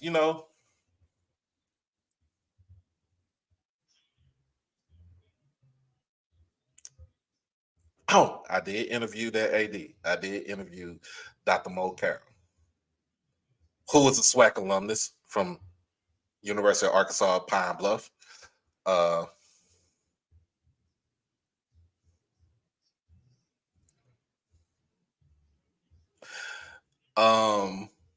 But other than that, man, I think it'll be fun. I think it'll be a great trip for some of the kids who's never been to Chicago. It'll be a homecoming for some of the kids that are from Chicago, and from the surrounding areas. How many fans will show up to that game? I mean, Soldier Field seats 60,000. And let's just say we get from the state of Mississippi, let's just say 20,000, let's say 25,000 came from the state of Mississippi. What would y'all think? How many folks in the city of Chicago, in the area, That's another will be 5 at right that there. game? That's another 5 to 10 right there. Right. And surrounding areas, because you got to The think surrounding about areas. Indiana, you got to think about Ohio, you got to think about Wisconsin. Wisconsin. Then you got to think about the St. Louis crowd, the Missouri crowd, the Kentucky crowd that are true blue JSU. So You got to think about the Iowa. You got to yeah, go over to yeah, the Tri-Cities, the Davenport, Rock Island. Like it's folks over there too. What I'm saying is, you yeah. get 25,000 true blue JSU fans coming from the state of Mississippi, go to Chicago. Then you get probably maybe another 5 to 10,000 that's alums and that's fans of Jackson State to go into that stadium. Then your best bet is to get that casual fan. Get the casual fan up in there. See, that's where your numbers come. That's where your real numbers gonna come in, right? Yeah, See yeah. how much them tickets are. If the tickets are $25, $30 for a casual football fan, that ain't nothing to them. I mean, but you got to understand, Jackson State travels 20 anywhere on the low end, 15,000 to about 25,000 fans anyway. That's just Mm-hmm. that's like going to Texas Southern or going to wherever. So that's anyway. But you mean to tell me that JSU is going to have a game that's not only going to be on TV, but it's in a big market like Chicago? That's going, and then Mm-hmm. it's the first game of the season. So, and it's on the weekend. Yeah, you're looking at about 40 from Jackson State alone. I don't see no less than about 30, 37, 38,000 from JSU alone, because you got to think that's going to be a big trip for people. And to go to Chicago, that's going to be crazy. That's going to really, and then you're going to think about some of the true blue fans that are in Chicago that, because think about it, a lot of people that migrated to Chicago back in the day, they were from Mississippi. Mm-hmm. So I Great mean, this is migration. like, this gonna be a family reunion. Yeah. So Hampton better bring their folks and be ready, cause we coming. I give Hampton, if Hampton could bring about 6,000-7,000 folks from Virginia, and if they got some people, some alumni in Chicago, I think it will be a well attended football game. And then isn't that Doc? Let me ask: would that be Labor Day weekend too? That's Labor Day weekend. Oh, please, come on. Yeah, yeah, yeah. You might not need to look at TV. If you hate Jackson State that day, you're gonna definitely hate them. If you hate Jackson State, I say today, you're gonna hate them even more with all that fan support coming, because that's a And if it's a federal holiday too. Yeah, and this is also can be a prelude to what Chicago State is trying to do. Remember, I interviewed Dr. Mo Carroll for the AD for Chicago State Athletics. They was they in the run to try to get to start up a football team, to a football program. I think this is a very well planned, thought out, just very thought out plan to see how this will mitigate them having an actual team in the city of Chicago. But yeah, um, this is Labor Day weekend. You know, And then that's going to be an Louisville, where I awesome. stay at.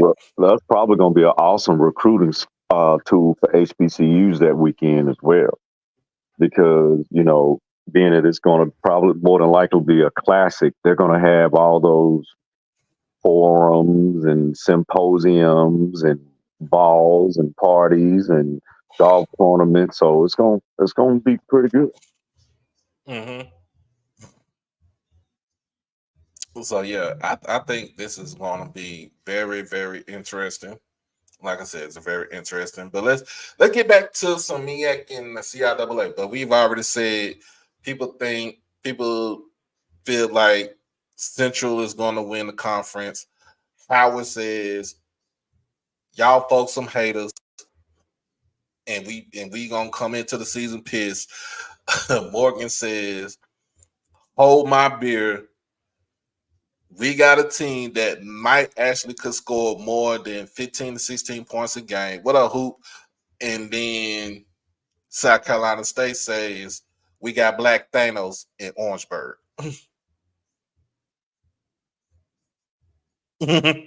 so we got some it's y'all know football season is around the corner when I'm starting talking about other conferences other than the SWAC.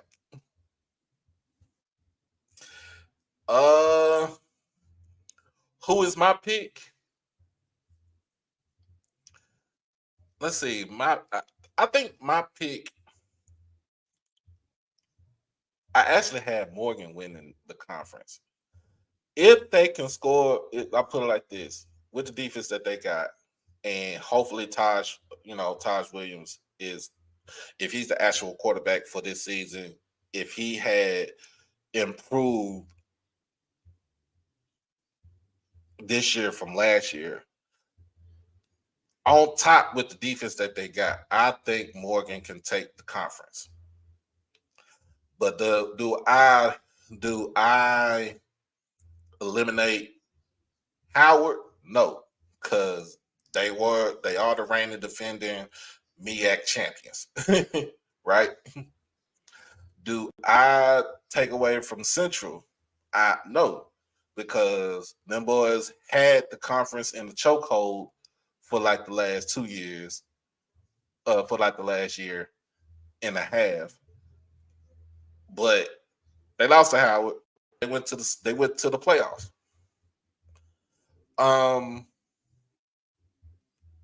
Do I give a fighting chance for South Carolina State? I think so. It's open. I think this is a open conference, y'all.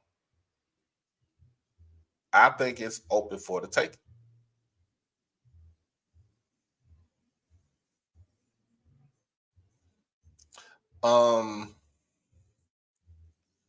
Let's see, for the CIAA, man. The CIAA, let me see what I can find on them for this conference right here.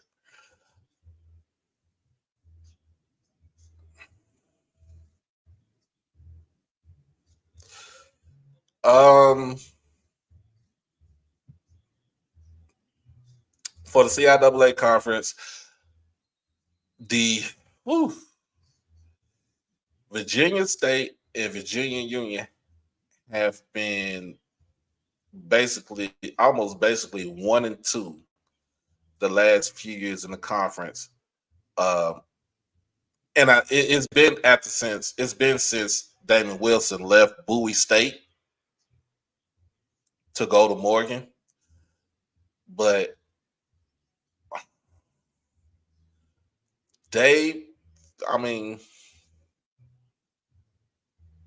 I just feel like that Virginia State and Virginia Union are the ones that's going to run this conference.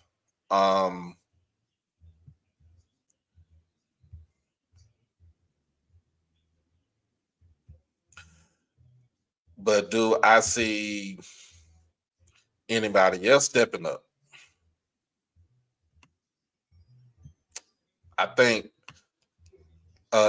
Kyle Jackson says his team might be able to step up for this year to take the title away from that school in Richmond.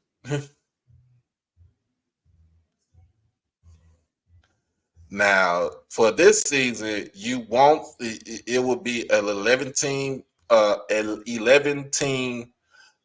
conference for this season because St. Augustine has decided not to play football this year as they Doc, figure I'm gonna out step out, their. man. Somebody at my door. But I'm gonna be in the chat though.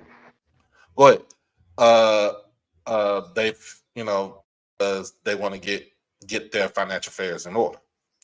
Um,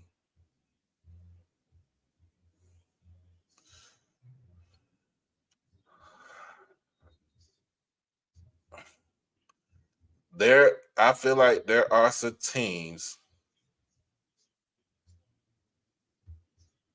that would give those two schools in Virginia that might give them a run for their money.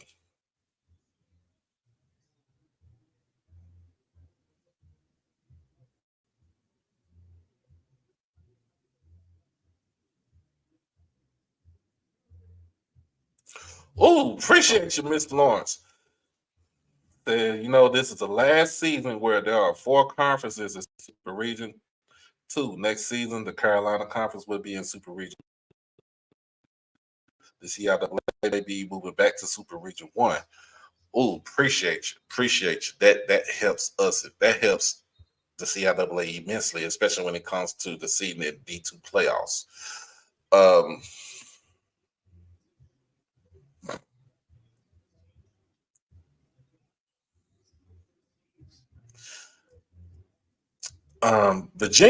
Virginia Union pretty much is. I think they're pretty much bringing back everybody. They're bringing back everybody. Really, the man that you really want to watch is Jada Byers. Um,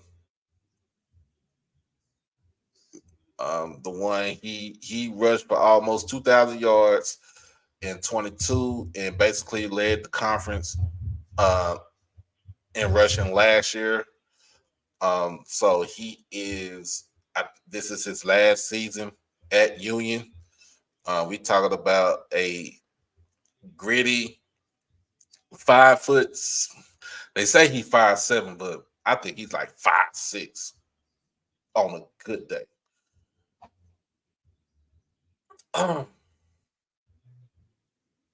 That is, he led the conference in rushing last season.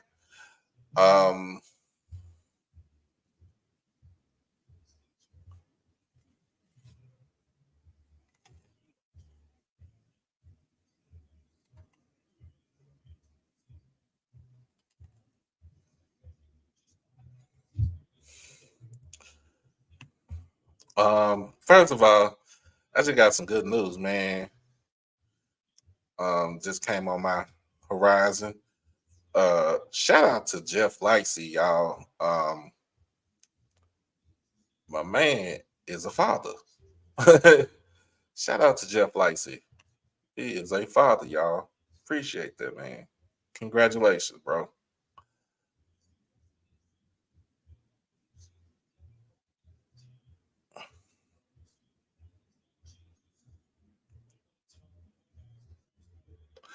But back on Seattle play, I think the best player in this conference really don't even play for a winning team. The best player in this conference is from Lincoln University in Pennsylvania. Uh, and his name is Isaiah Freeman, quarterback.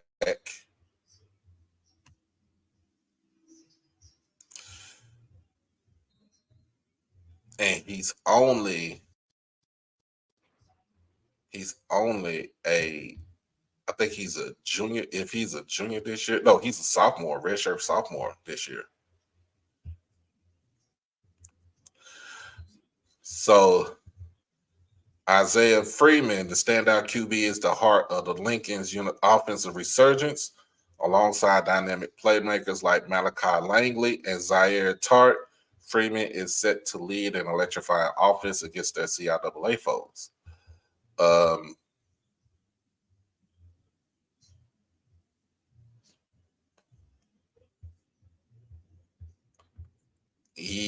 To me, he's the heart and soul of this team for Lincoln University. And not the team from California. We're talking about the team from Pennsylvania.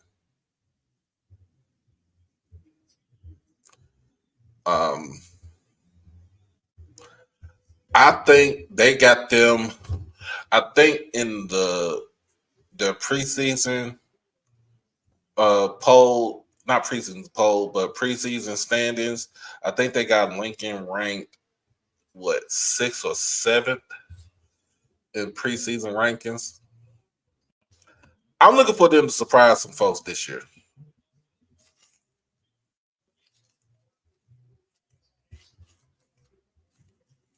I'm looking for them to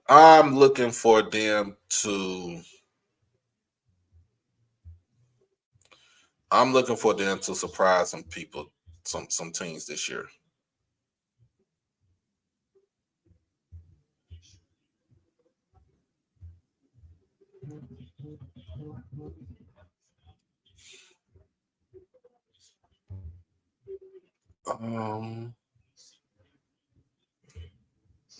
But what does that say about everybody else in the conference?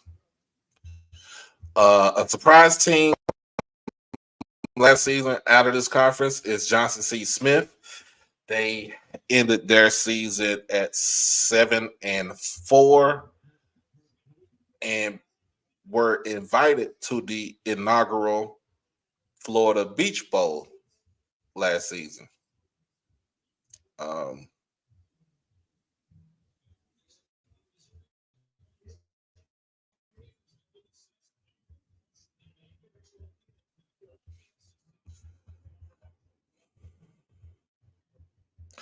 And they have the Bulls, the Golden Bulls, to in their preseason ranking to finish 4th in the CIAA. They're ready to showcase their strength under third-year head coach Maurice Flowers.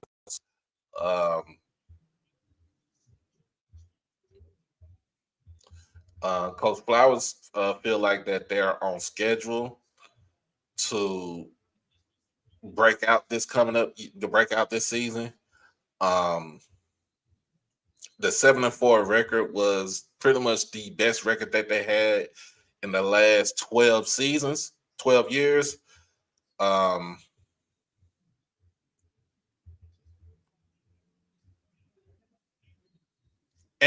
they could have been on point to win. They could have been on point to win in the CIAA South, but that team in Fayetteville had something else to say about that.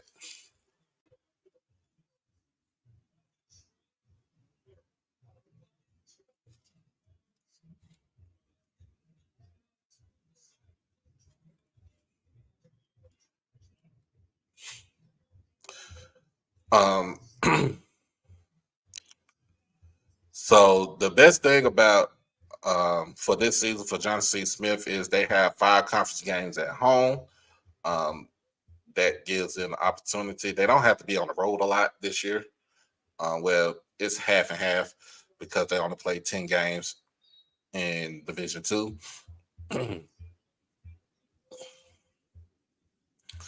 And they wanted to bring a championship back to Charlotte, where they feel like where it belongs. Let's see if I can find some other.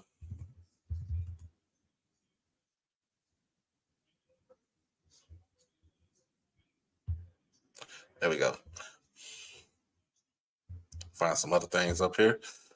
Appreciate everybody for joining. Still, that's come in. If you are on Twitter, because we simulcast between Twitter and YouTube, make sure that you come over to YouTube and like the stream, and also become a subscriber to the channel. What's going on, Square? How you doing?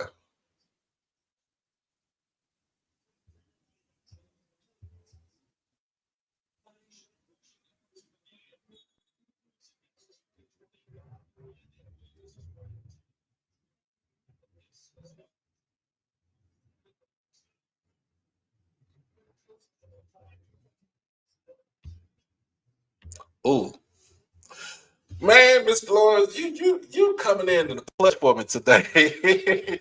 You coming in the clutch for me today, man. Appreciate you. Yeah, I don't think they need to go to divisions though either. The only reason why I knew they go to division because a lot of teams didn't want to travel to up north to Maryland, and then you got Lincoln, which is in Pennsylvania, and close to Philadelphia. I don't think they wanted to go up that way either. But um,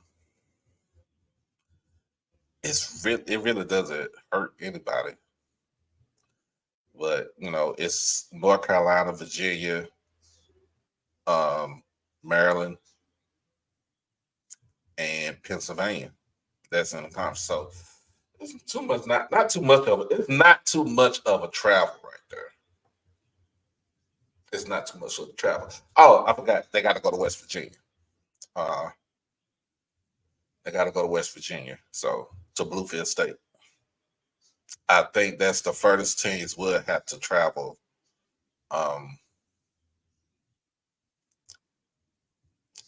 If you're in the Carolinas, but the furthest you got to travel is to Pennsylvania, to Philadelphia.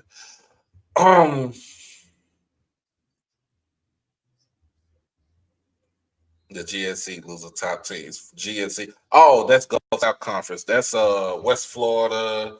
Is that Valdosta? What other schools are in the Gulf South?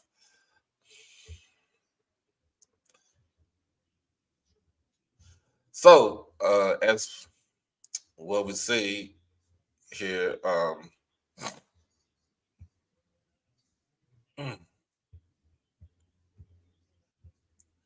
Virginia State and Virginia Union are 1 and 2, followed by Fayetteville State at 3rd. Johnson C. Smith comes in at 4th. Bowie State feels like they're being disrespected as being in the 5th spot in the preseason ranking for the CIAA. Number 6 is Winston-Salem State. They feel like they are coming back in grand fashion. Number 7 in Shaw. I think they lost a lot of talent last season from that Bears offense and defense. Number 8 is Lincoln, Pennsylvania. They feel like they're being disrespected for being that low also. Livingstone is coming in at number 9. Elizabeth City State at number 10. And Bluefield State rounds out the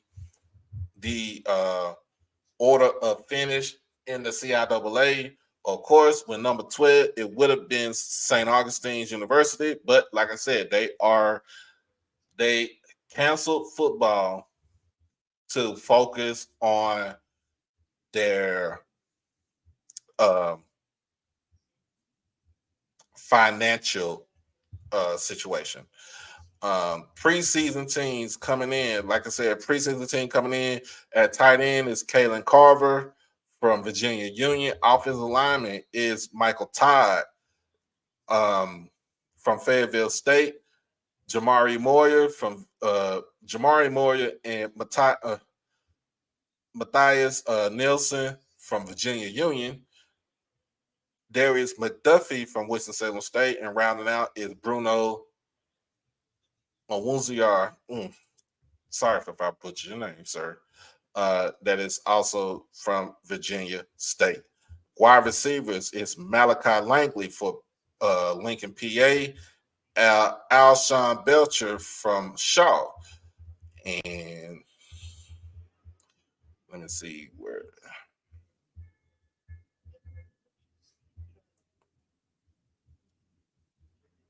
Those are returning. Okay. That was on the second team from last year.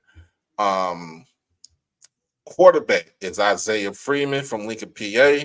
Running backs is Jada Byers from Union and Zachariah Adams Duxon from Elizabeth City State. Kick returner is Zaire Tart from Lincoln, and place kicker is Brady Myers from Virginia Union.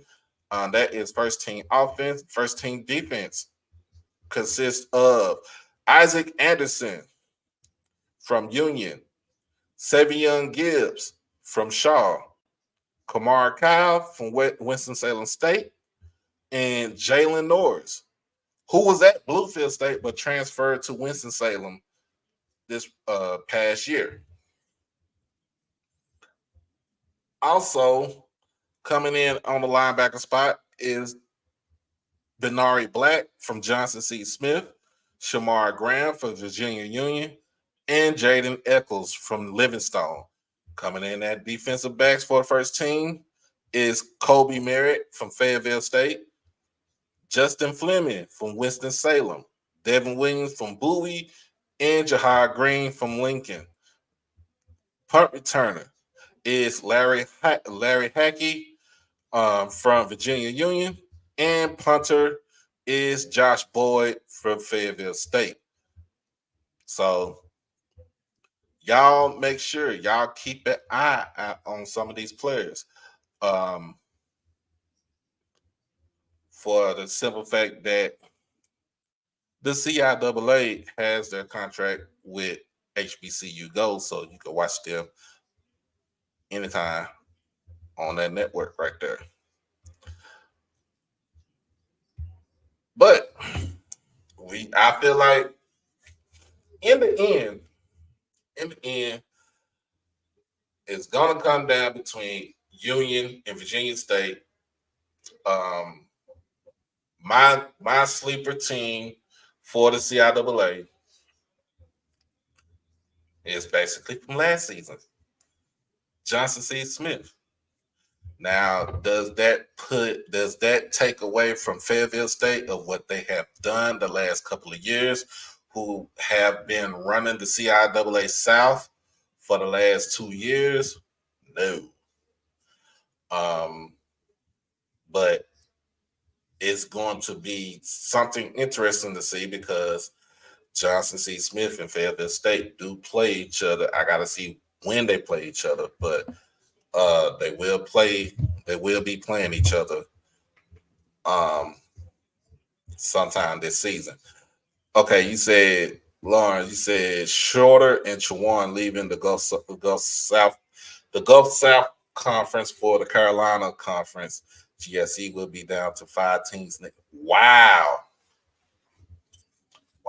that's crazy. And Chawan was this okay? So Chawan was just in the CIAA because they were the only non-HBCU team school in the CIAA.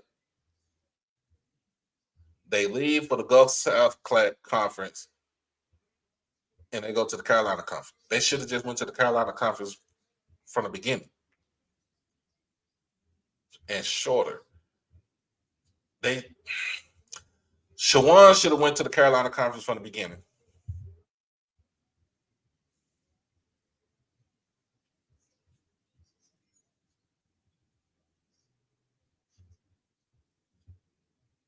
Yeah, that's crazy. That's crazy.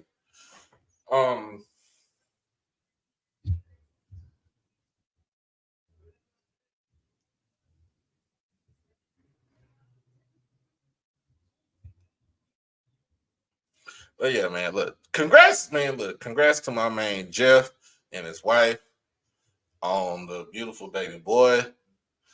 Just my guy, Jeff.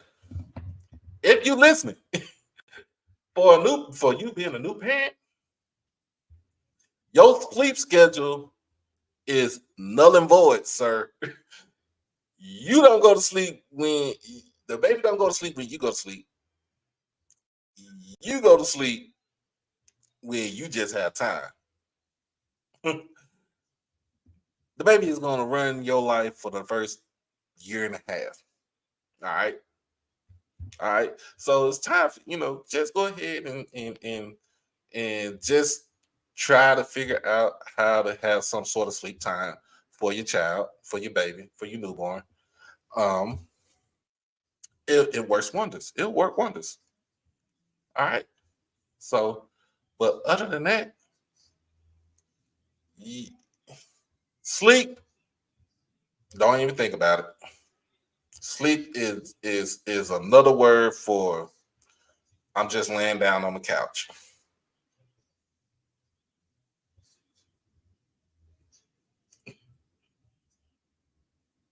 So hold on.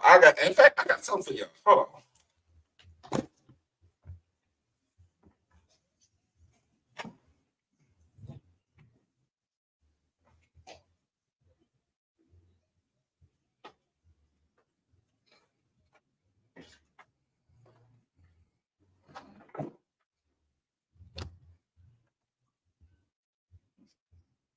Okay, so for those people who would, if you ever think about coming to my place, the first picture you're gonna see, the only picture you're really gonna see, is this picture right here, and you're gonna see this picture right here, sir. This is all right, y'all. This is Peyton. Peyton decides. Peyton decides when I go to sleep and when I wake up. When she was a newborn. All right. For those that can't see, that is my baby girl. That's when I used to wear glasses, and that's when my hair was really long at that time. You know. So at the time, so she, as y'all see, she has me wrapped around her fingers, and I'm just saying this to my main Jeff.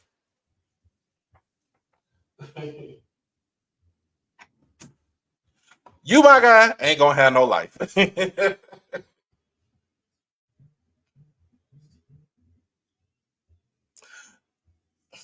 I don't know about that, but we don't do no Benadryl.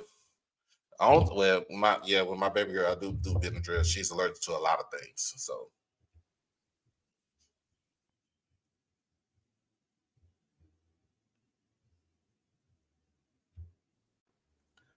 I would like that right there. I would actually like that. I would actually like that game right there.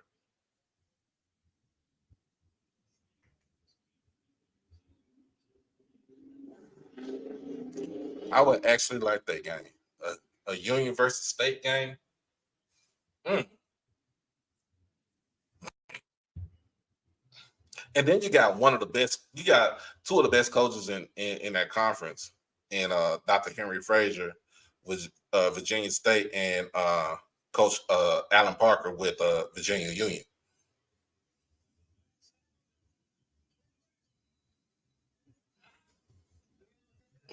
I look. I'm just saying some stuff with my man Jeff because I just told him, look, when the first week or two, it's gonna be hard because you gotta, you're gonna have to have a feeding schedule for your child. You're gonna have to have a sleep schedule for it. But with mine, she went to sleep when she wanted to go to sleep.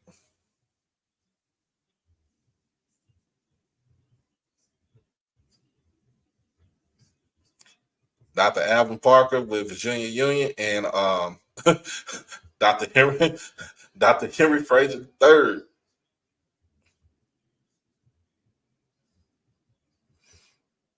But yeah, man, I'm telling you, Jeff, just get ready. Just get ready, man. Get ready, bro. Just get ready. Um,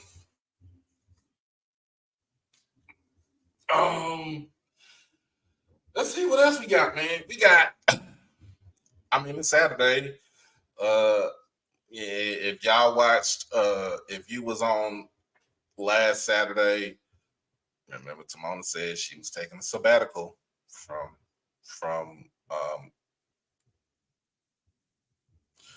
doing a show. So this was part of her sabbatical. So I pretty much got the whole slot right now.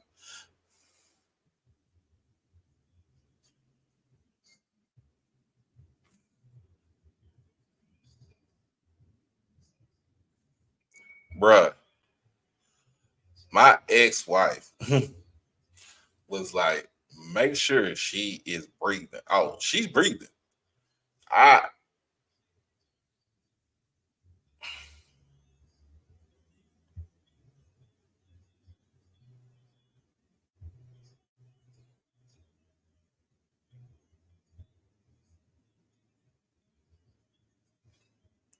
Like, she's breathing. I was the one. I was the one.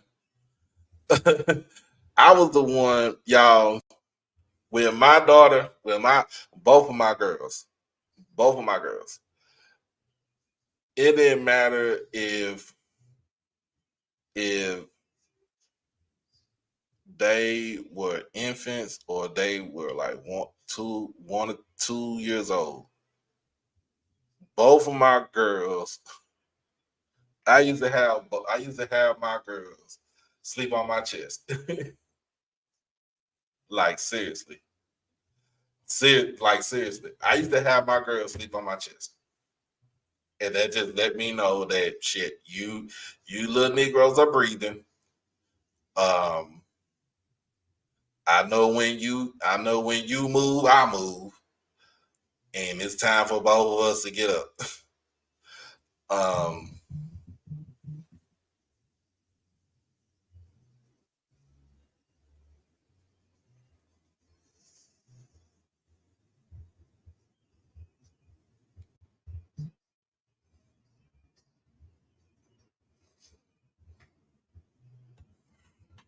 So that's one of the things.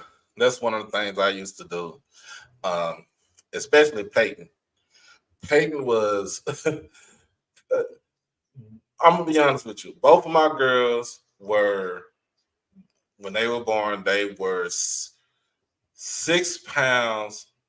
I think Desiree was 6 pounds, 11 ounces, and Peyton was 6 pounds, 13 ounces. And they both were the same length.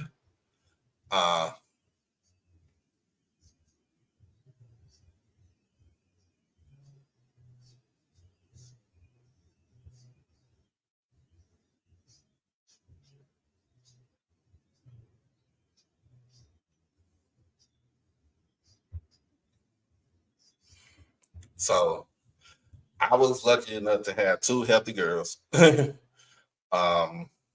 years apart. My dumb ass decided to start all over. And yeah, Uncle said, I know we support y'all. Y'all supported me from the jump. Let's keep supporting the channel. Let's hit the donation up in the channel, big time.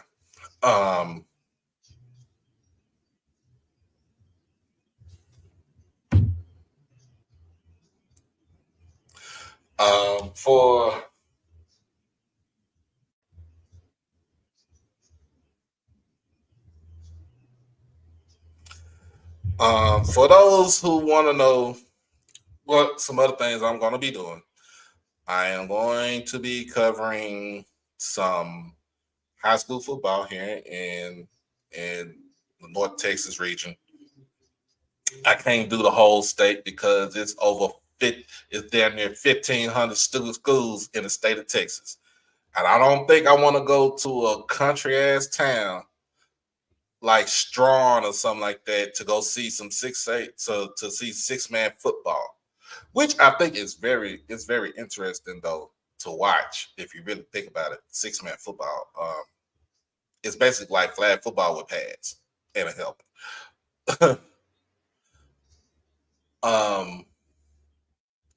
But I am going to cover the North Texas, basically DFW region, because that's where I'm at.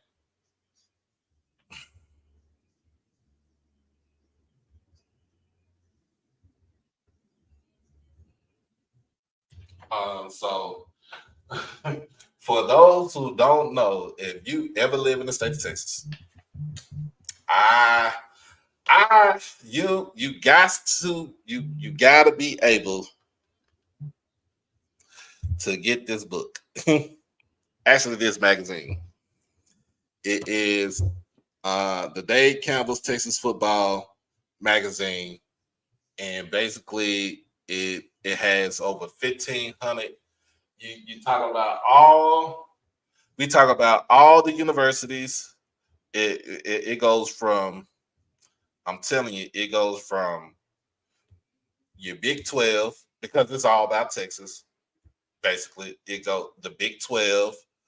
Then you got the ACC. Since SMU is in the ACC now, you talking about the American, because you still got some teams in the American. You got Conference USA.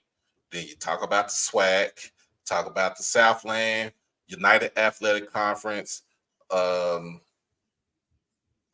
D2 schools, the D3 schools, JUCOs, and then all the high schools. Yeah.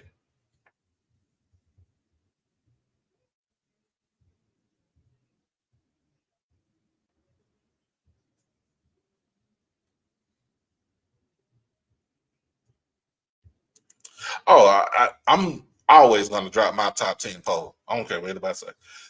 My top 10 poll, you might be pissed off at how I rank the polls, and you might be like, Doc is my guy. But when it comes to my top 10 weekly polls, I don't sugarcoat shit.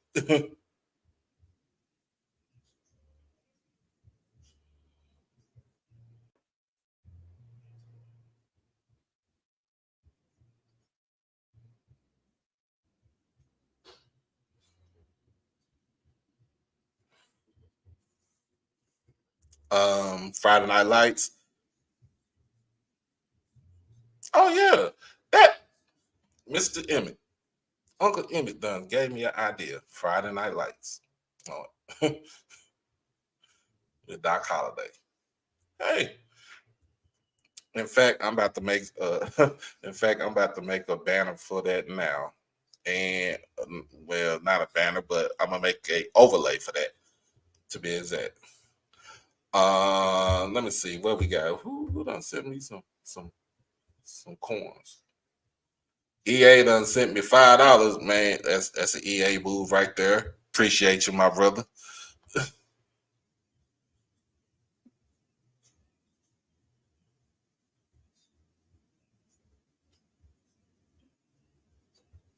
Appreciate you. No, but that's cool. And while we at it, look, we got this whole time, y'all. I don't care. This our night right here, because I'm off. I've been off this whole weekend. So, and then plus tomorrow, make sure y'all check out tomorrow night. I will have my man Kendrick, aka D2 HBCU football. We're gonna talk about some SIAC football, and we gonna get into some Tuskegee, because that's his alma mater right there. But I so while I was at home, when I got back, I don't know, for some reason I looked on Hulu, and I got the I'm gonna tell you, I have the Disney bundle, the trio bundle with Hulu and ESPN Plus, because I'd rather have it all bundled instead, and pay one price instead of paying three separate prices for the bundle.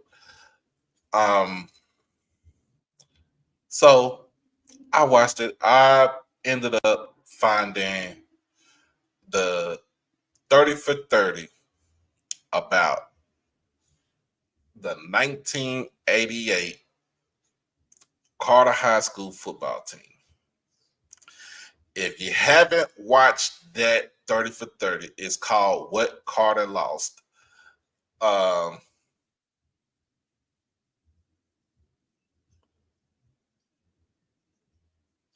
don't know, EA. I got to check and see about that. It was he on? He probably was on Carlos Brown's show.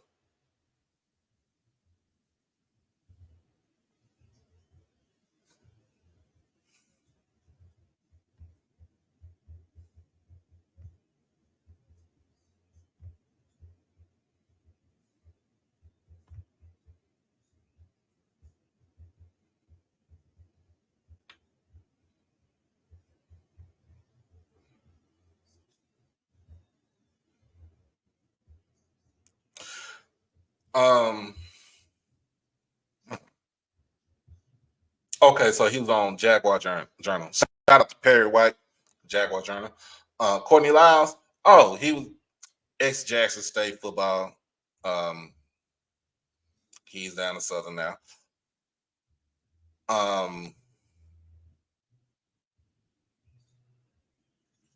Hey, Mr. Lawrence, I need you. You could come up here too tomorrow, man, and join the panel. And I want to hear your expertise. I just want to hear your opinion about some SIAC football too. But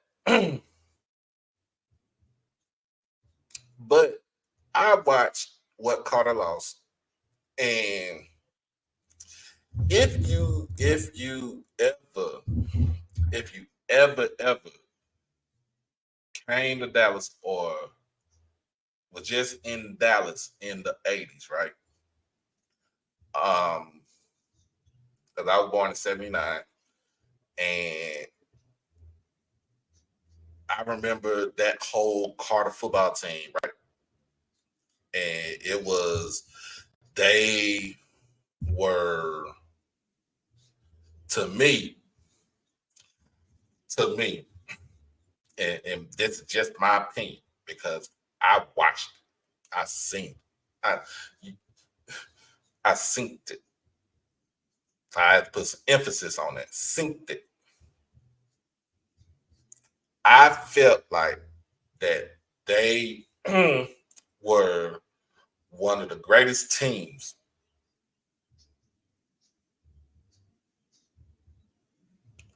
in not only just in Texas high school football history, but just all time, right? This is just me. Just that team alone. We ain't talking about I'm not gonna count De La Salle from Concord, California, because that's a private school.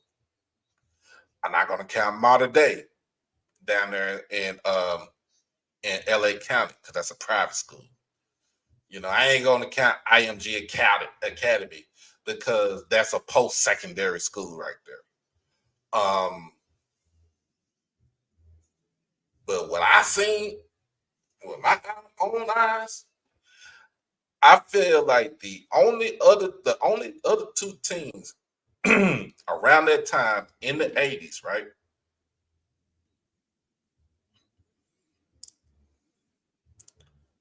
That was even on the same tier as Carter was the 85 Houston Yates team, and who was 5A at the time. So Yates was 5A at the time.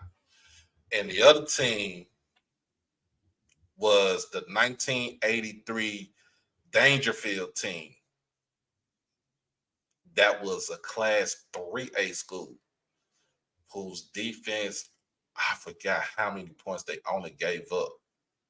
But that team had 8 shutouts.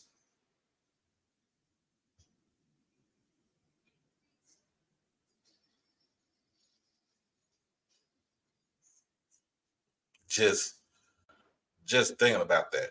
But I'm just saying is is because I seen that team, right, from Carter. I seen they was big, they was bad, and they was nasty. And then it's the fact that it was the fact that their whole defense ran like a 4.6 or 4.6 or faster in the 80s, in the late 80s, right? Had plenty of players that played in the NFL on that team. Of course, it starts off with Jesse Armstead. You know, of course, he went to University of Miami, played for the Giants, and also played for the Redskins. Then you had Clifton Abraham, who went to Florida State, and I think he got drafted by the Minnesota Vikings. You had Lachey Maston, who actually played. He was actually I think he played defensive back, but he went down to Baylor, switched over to running back, fullback, and then he played for the Jaguars, was the fullback. I think he was the leading fullback at the time for Fred Taylor. Of course, you had Robert Hall, who was the quarterback, played at Texas Tech under Spike Dykes, legendary coach here in the state of Texas.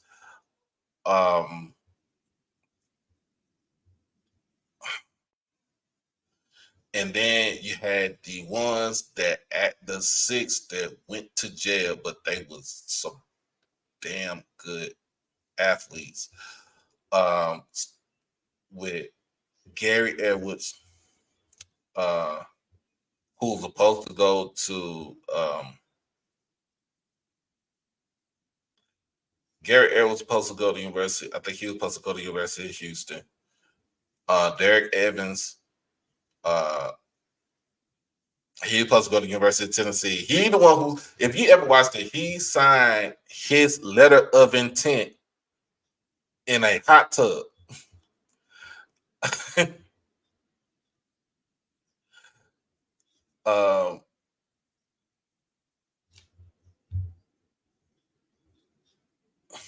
Oh yeah, Mr. Emmy, you know about it.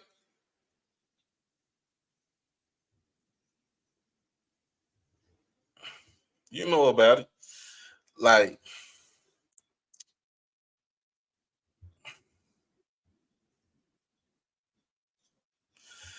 it's just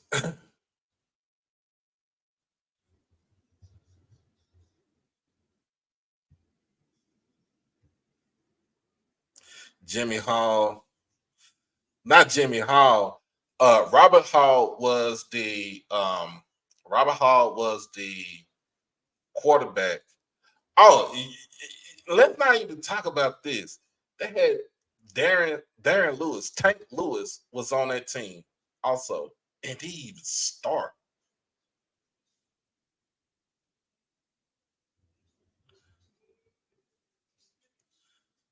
Nah, I just remember a lot of stuff. He didn't even, man. Tank Lewis didn't even start. Um,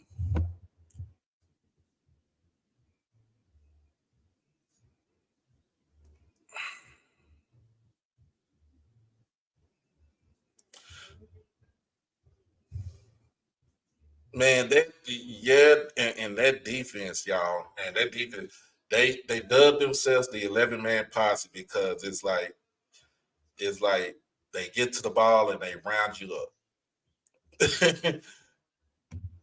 The word was, if we can hold you up, if one person can hold you up, the rest of the team is gonna round up the bad guys. Man, and they were destroying a lot of teams, even their rival Kimball, which is pretty much on the other side of Redbird.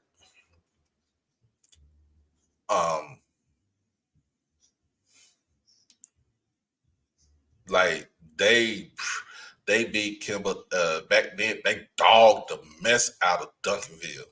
Oh my God. Now I'm saying dog them.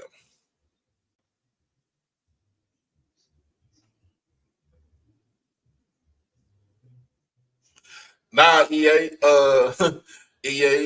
Larry Johnson didn't go to Carter. Larry Johnson went to Skyline. Larry Johnson and Michael Johnson were, I think they was in school at the same time at Skyline.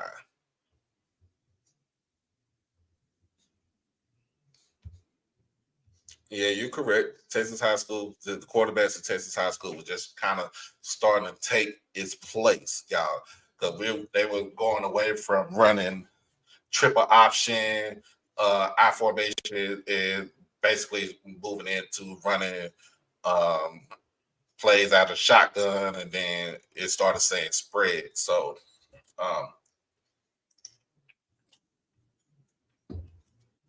but I watched that, and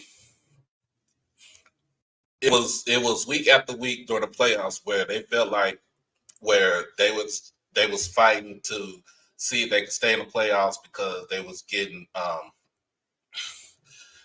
UIL was like, no, this player didn't pass, so we got to put you out of playoffs. And then they had finally Senator Royce West. At the time, he wasn't a senator yet. He was an attorney on the southwest side of town, who is my delegate, who is my he is my senator in the Texas State Senator House. He presided over everything, and man, the team went through. We talking about they played Marshall. They played Marshall right before the state final. That was the semifinals. They played Marshall, and they played against Odell Beckham's daddy. Just think about that. Let's think about that. Do you think Texas should have an open championship like in California so we can see the top two teams in the championship game?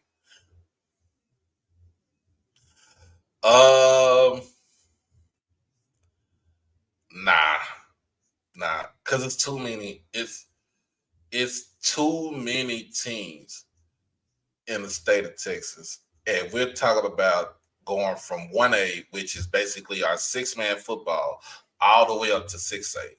That nah. I don't think we do that. I don't think we'd be able to do that. And then they won't even let us do that because our cap is 16, either 15 or 16 games. And anything after that would be in violation of UIL rules, which I think is stupid. Oh yeah, I remember. They gave Abraham number the number as a freshman. Did he deserve? I think he deserved it. He played up to his number. He played up to it. He was a dog in Florida State. I'm not gonna lie to you. He was a dog in Florida State. But yeah, when Carter went, they won state, and then they had all the slew of robberies around the southwest side of town, pretty much Redbird area and into Duncanville. And it was so crazy when I read the judge read off what he was getting ready to do, for the sentencing. They said that they did more robberies than Bonnie and Clyde did put together.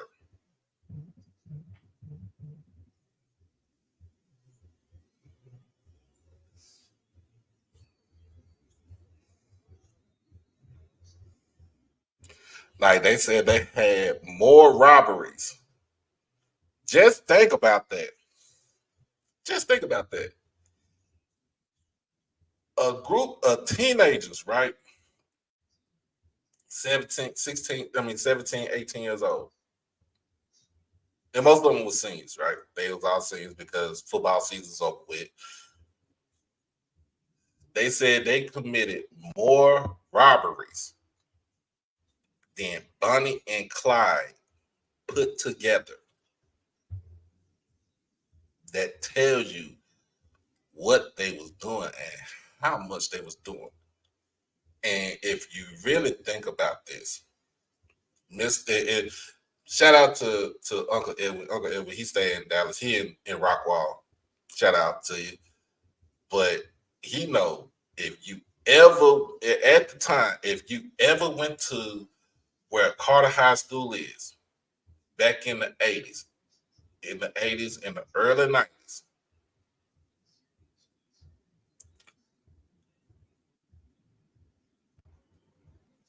and you see the houses and everybody where everybody stayed at, everybody was from a well-to-do family. They was from a two-parent household. They stayed in a house that it was bought. They paid their property taxes and everything. And these kids at the time, they was kids at the time. They did all these robberies for nothing but other than greed. And that's crazy. And then because of all the stuff that happened, they didn't get the support at the time because everybody had presumably said like they was thugs. They was thugs. We knew they was thugs. Yeah, he said, the only thing, Doc, y'all never travel to Florida for challenges. We always going out there. Prime came to Tallahassee twice with his team. First of all, you ain't even Prime's team. Prime was the offensive coordinator. It was Coach Hart who had the team, who was the head coach of the team. And it was some times where they actually did. We did go to Florida. But we also had some teams that come to us. And they don't even came to us. It was so crazy because most of the team, they would go to Jerry World and play over there.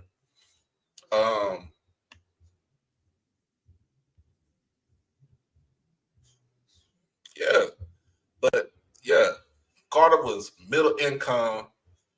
If you ever go into the neighborhood what we call Woodtown, at the time it was straight up middle class,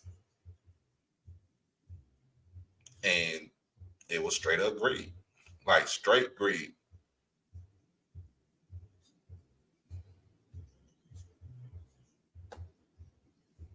Yeah, Jesse wasn't in on it. Jesse wasn't in on it because he had got popped for shoplifting a while back at that time, and he could not get in trouble. He had to keep his nose clean.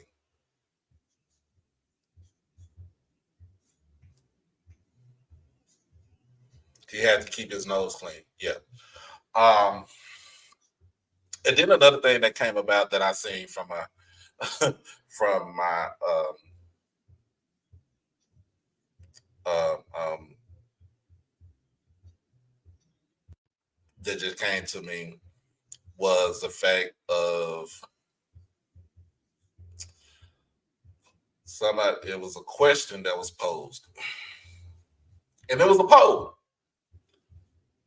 Who is the greatest high school football player in the state of Texas?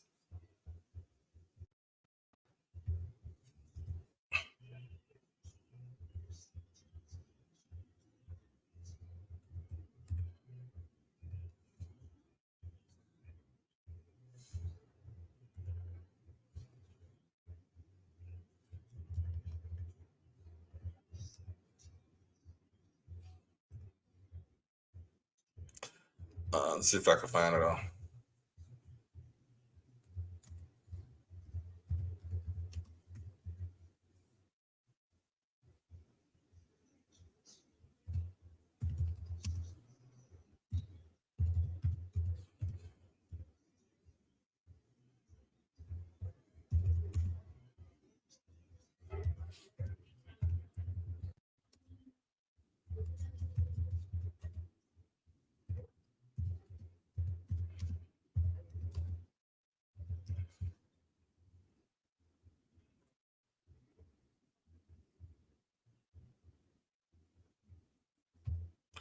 Let me see if I can find this article.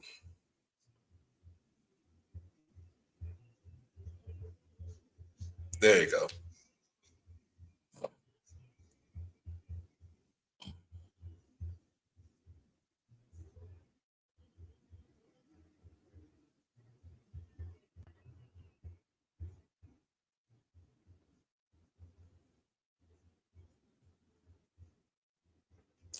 I think this is it. UIL 100, 100 years, 100 players.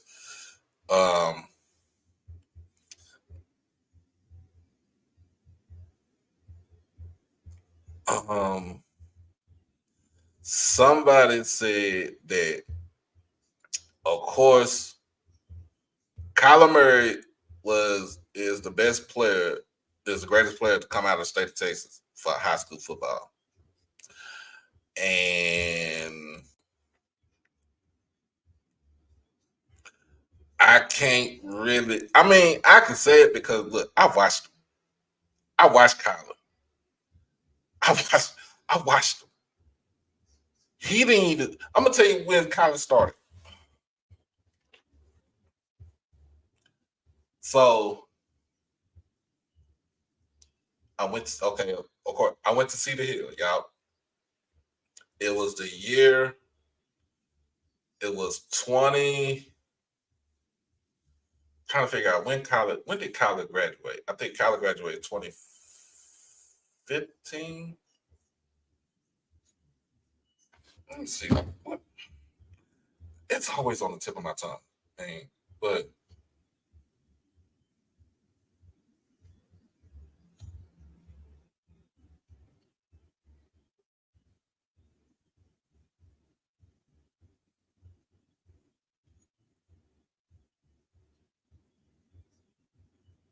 okay, 2014. All right. So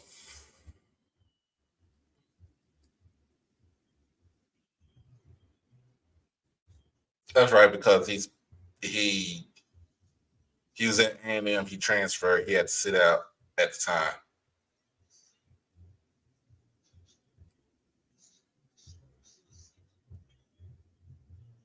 No, he's 2015.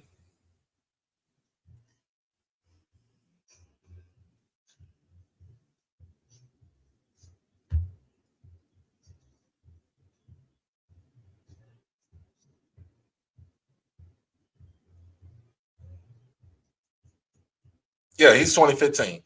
He actually graduated the same. Him and my younger cousin who played at Cedar Hill, he played at Prime Prep, him and his brother.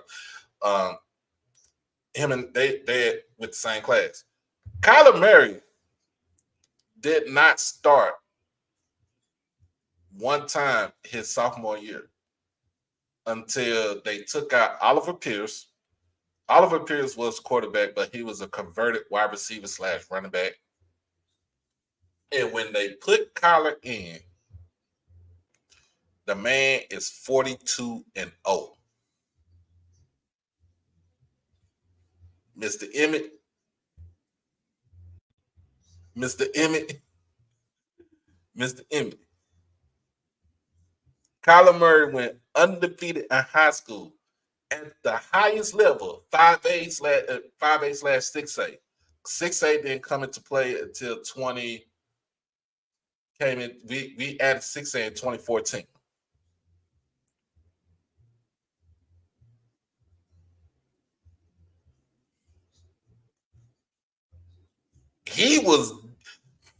Kyler was that nigga right there for Allen. Kyler was that dude for Allen.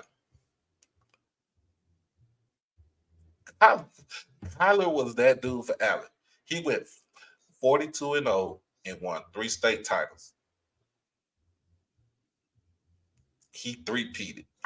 There was no other team that has three-peated like that on the highest level. Now, the only one I would say that's closest to it would be Carthage, and that's East Texas, and that's 4A football.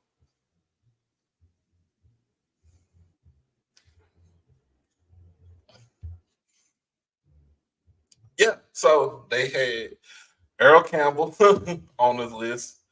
So let me actually go to this list because I actually had this list. It's on my phone, and I thought it could convert from my to the laptop. Um,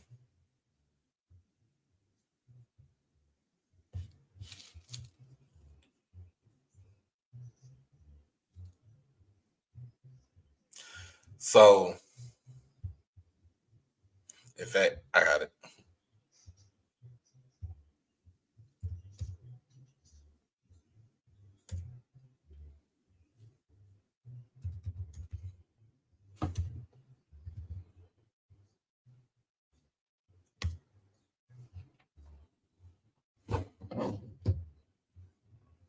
We just shooting it. We just shooting the shit.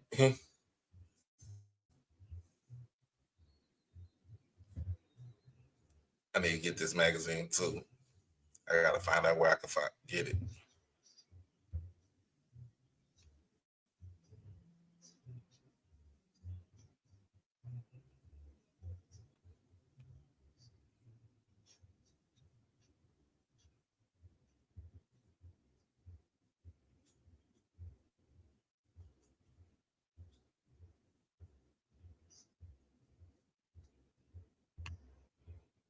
So let me share this with y'all, man.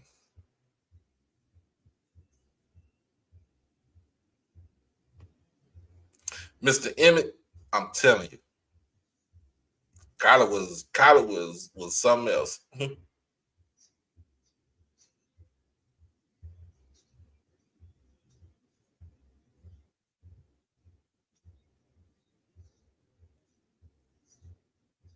uh, you said the best player from the greatest player from the SWAC all time.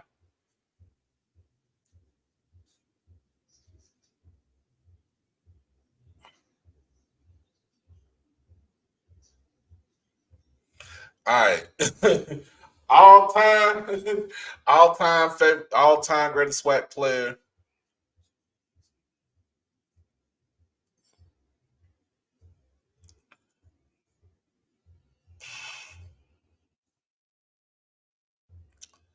All time favorite SWAC, all time greatest SWAC player would be Walter Payton, and then all time greatest all time MEAC player.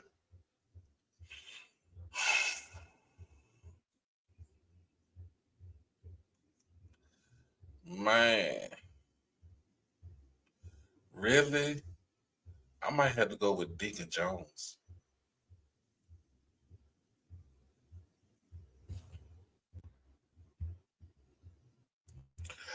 Oh, who is Keelan Russell?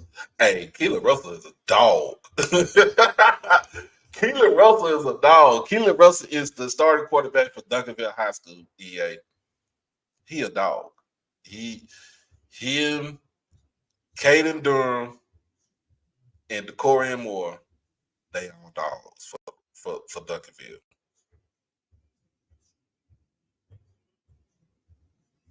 They all dogs for Duncanville.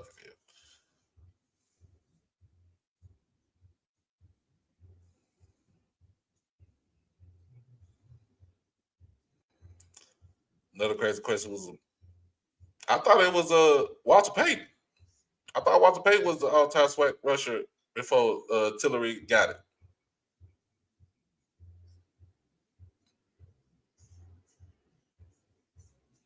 Now, dudes, actually, South Carolina State claims Deacon Jones.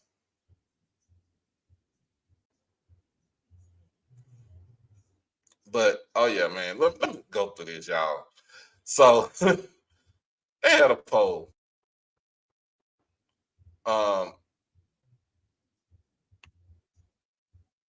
the best Texas high school football player of all time, and they said hands down is Kyler Murray. Uh, that's what they said, hands down. The fan vote best football player of all time, high school football player of all time is Kyler Murray.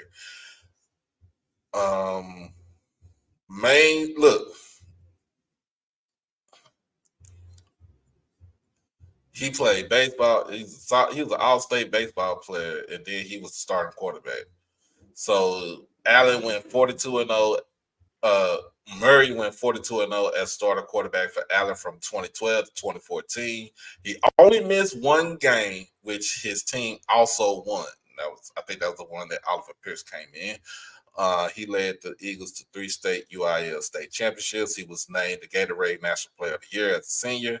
As a senior, he threw for 4,713 yards, ran for another 1,495 yards, and had 79 total touchdowns.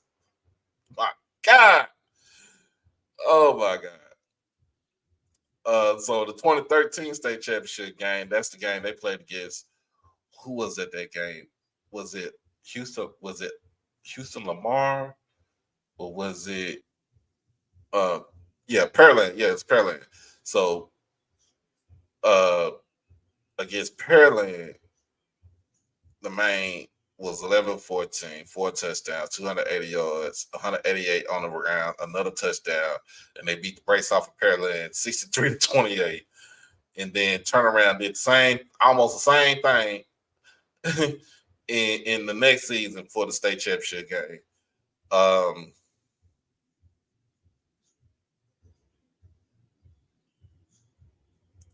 Then they said number 2 was Ken Hall, the Sugarland Express.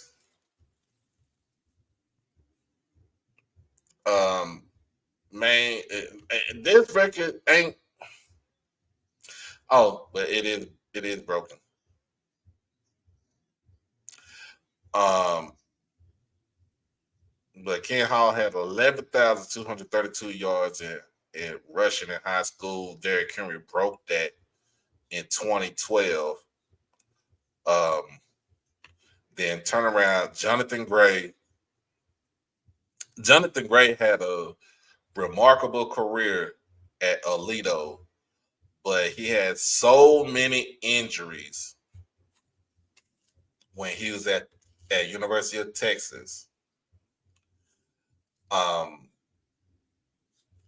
It was man.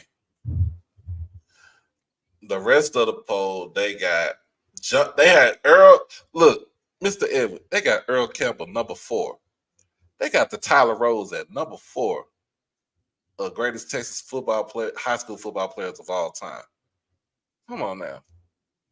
They got Doak Walker at 5, Eric Dickinson at 6, Cedric Benson, rest in peace to say at number 7, number 8, Vince Young, number 9, Odell James, and he was a dog for MacArthur.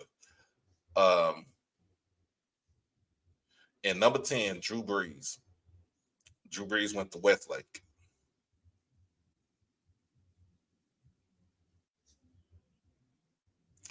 Ain't no way in the world.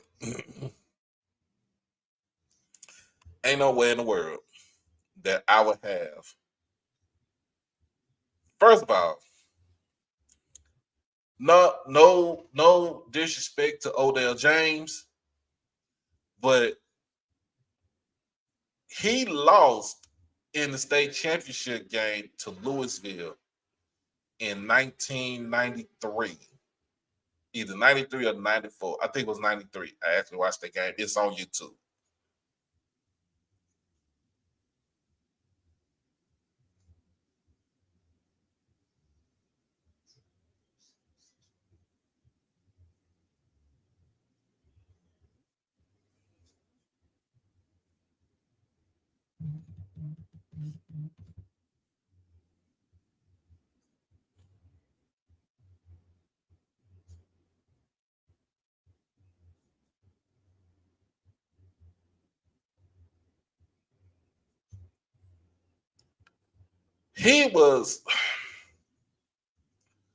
I'm sorry.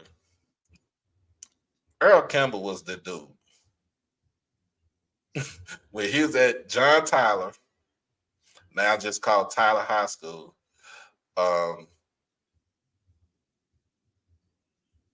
he was the ish.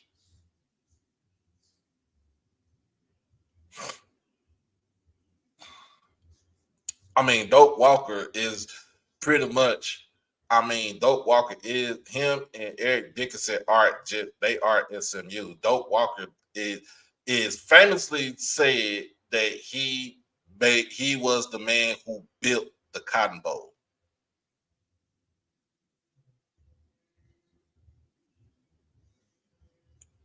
And then Vince Young had one of the best runs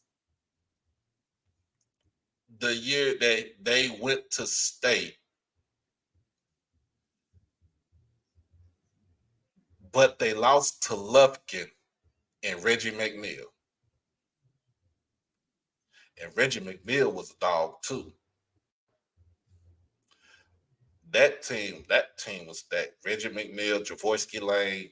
Oh my God, that team was stacked. If you want to talk about, you said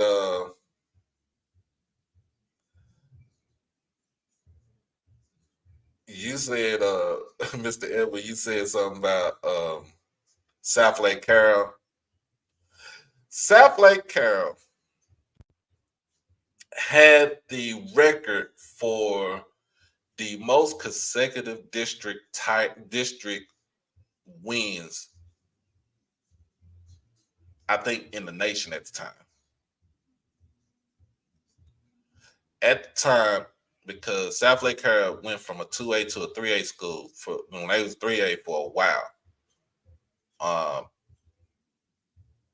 They had the longest district winning streak, just mainly winning district games.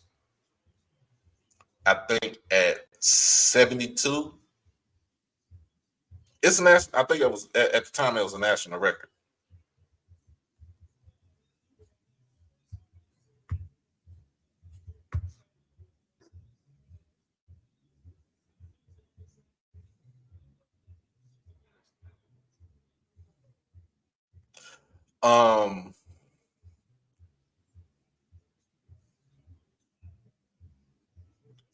I'm just saying.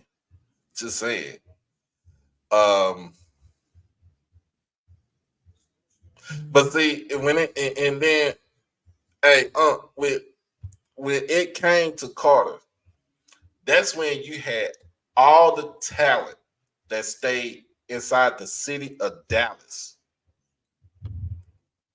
Now is the talent moved to the suburbs, especially on the southwest side of the county, Duncanville, Cedar Hill, DeSoto, and you can say Lancaster.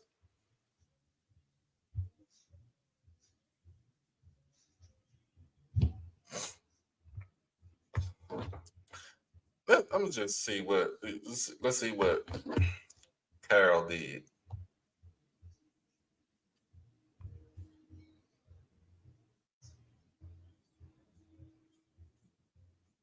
South Lake Carroll Dragons.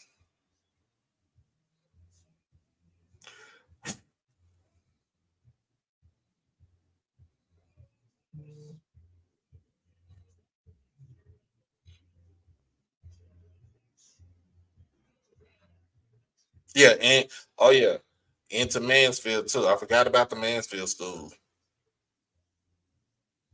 Yeah, like all the talent shifted from Oak Cliff and South Dallas and Pleasant Grove, shifted to the south. Then if you on one side of Pleasant Grove, you went north towards your Richardsons, your Garlands, your Planos. It depends. Plano West is pretty much almost black. Um, go to McKinney. Allen wasn't, and I tell people this: Allen wasn't even like that back in the 90s. Allen wasn't like that.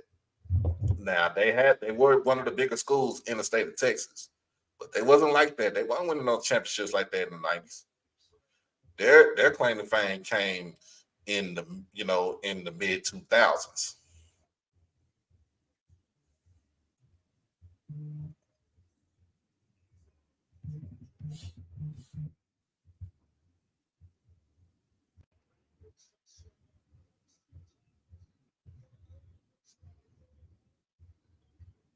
Their claim to fame came into the mid 2000s. They won state on, I won't say on every level, but 3A they won in 88, 92, and 93. Then they were Division 2 in 5A, 02, 04, 05, and then in Division 1, 06 and 2011.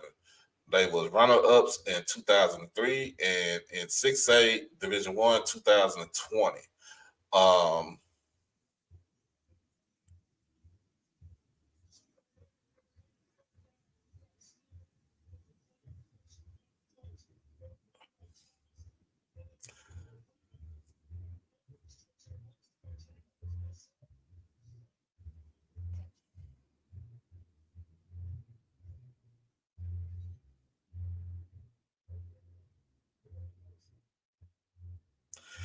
Yeah, so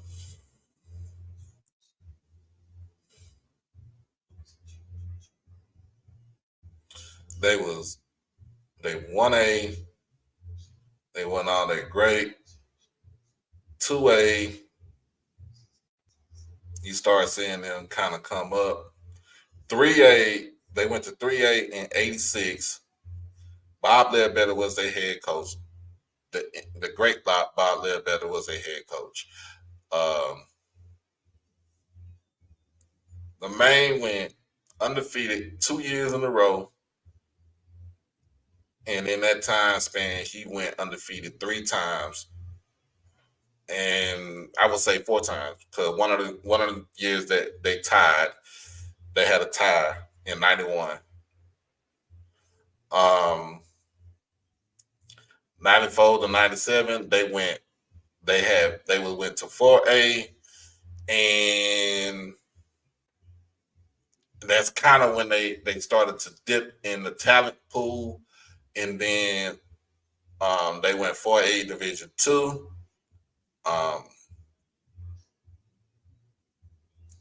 You see the talent is starting to come back, but the talent didn't go there. So once Bob Ledbetter left, they had Tom Rapp as their head coach. He went 28, 17, and 1. And then in 2000 is when Ty Dodge came in and just wrecked shop on everybody. Ty Dodge, man, had an undefeated season in 2002. 2004, 2005, 2006. Then he had another one that was Hal Watson. So Ty Dodge left in 06 to go coach over at UNT.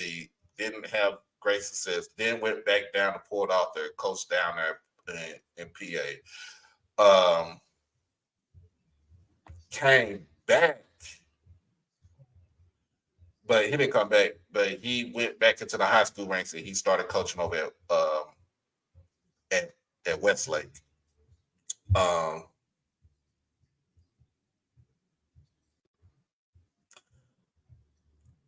man, I remember when they had Mike. Michael Crabtree played basketball. He was a basketball player. He was a basketball player. That just so happened was so good at football. Michael Crabtree was an athlete by all standards. Him and Andre Emmett, rest in peace to the bro Andre Emmett. They was some hoopers.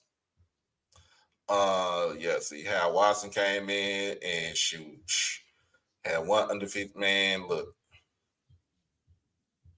and then Riley Dodge. Riley Dodge is Ty Dodge's son, and his record is almost better than his daddy's from South Lake.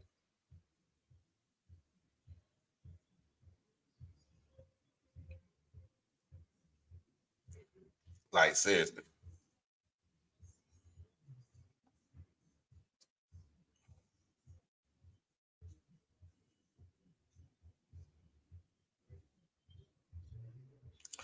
So South Lake Carroll,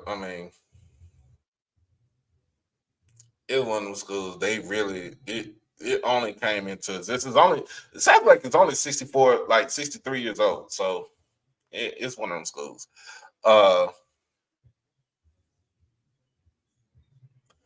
We got Dr. Cavill up in here.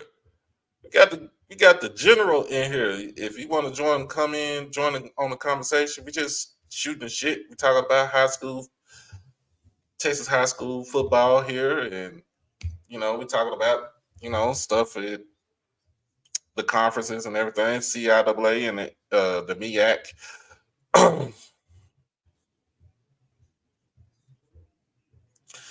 Do you have to live in the district to go to the schools in Texas?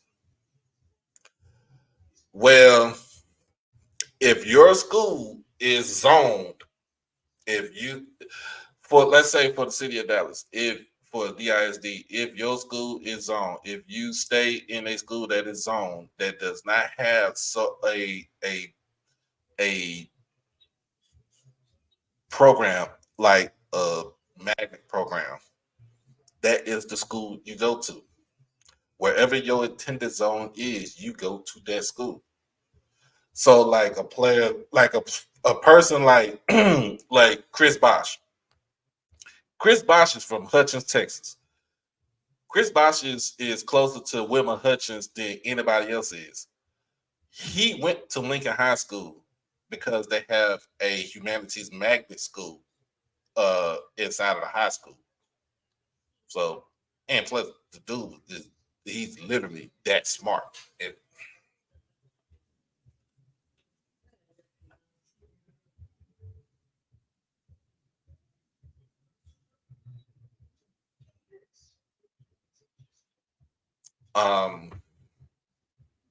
He like Bosch is literally that smart.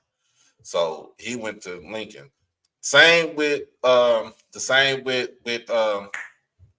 Larry Johnson. Larry Johnson's from South Dallas. Larry Johnson was either supposed to go to Lincoln or Madison, but he ended up going to Skyline because they have a cluster magnet program.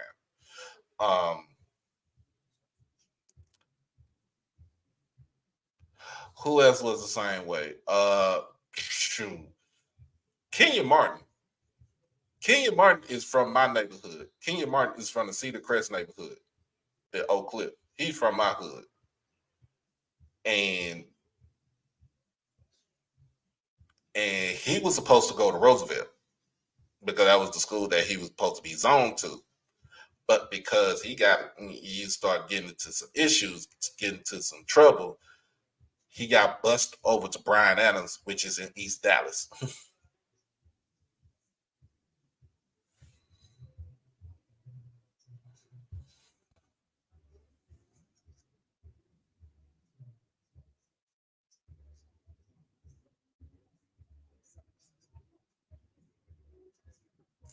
So yeah. But yeah.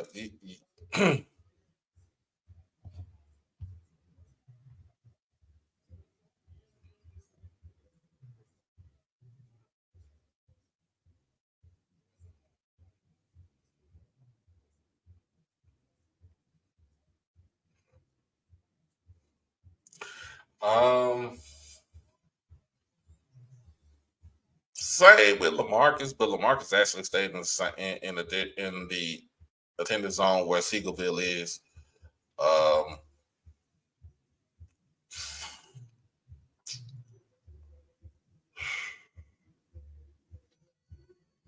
You had some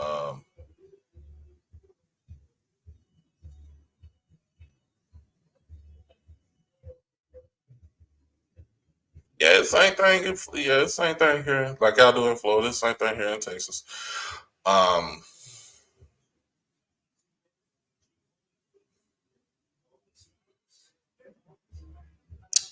Let's see. But what was I talking about?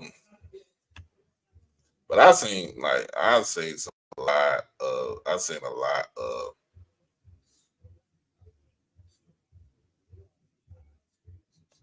I remember when Carter had Michael Crabtree. Carter had Jonathan Scott, who he went to University of Texas, played for the Buffalo Bills. Who else? Of course, Andre Emmett went over to play Texas Tech, played on the Bob Knight, played in the NBA, went overseas. Like I said, God rest his soul. Um, I man, I don't know. I think from the 90s all the way up until now, I done seen a lot of kids, a lot of players, football players that have done something. I watched one. I think I watched one game of Adrian Peterson where he was at Palestine, and he was a man. He was a grown ass man amongst boys, and he looked like he could come out of high school and play in the NFL. Same with let me see. Same thing with Sergio Kendall. Sergio Kendall went to Woodrow Wilson High School, same high school that produced Tim Brown. Um, and he was a man amongst boys. He played offensive defense. He was a running back, and then he played linebacker slash DN. And we talking about a dude that was 6 foot. They had him somebody listed him at 6'5", but he was really listed at 6'4" at 235 pounds, playing running back and defensive man.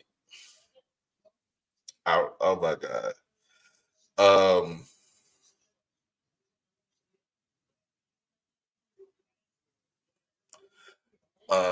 I seen Dez Bryant play from Lufkin. He in 2005, man, he gave South Lake Carroll fits in the playoff game, and damn near brought the team back by himself. I watched that game clearly, and that was the same Carroll team that had Chase Daniel as their quarterback.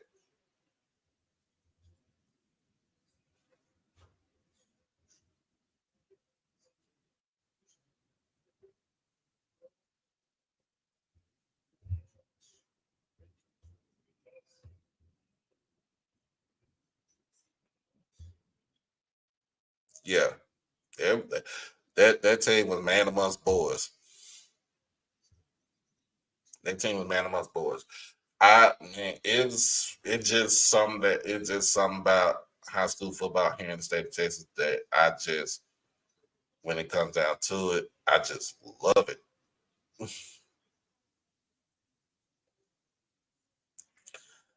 um, it depends. Let me see.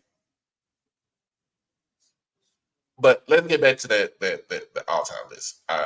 So I can't put Vince Young. I mean, I love what Vince Young did at Houston Madison, and I mean what he did. The game. If you gotta Google the game between Madison versus Lufkin, it was the duel between Reggie McNeil from Lufkin and Vince Young from Houston Madison, and that game was played in the Astrodome at the time. The I think one of the most exciting playoff games to watch. Um, Drew Brees. I would have to move him up a little bit because even though he only won state championship at Westlake, it's just the fact that he was one of the more prolific passers in the state of Texas. Cedric Benson, what he did at Lee High School in Midland, which is now called Legacy High School, Midland Legacy, because they stopped using Confederate names.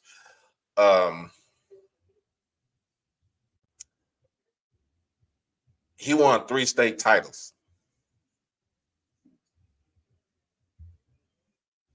Cedric Benson was Midland Lee. Like, and they could have had a fourth one, if I'm not mistaken.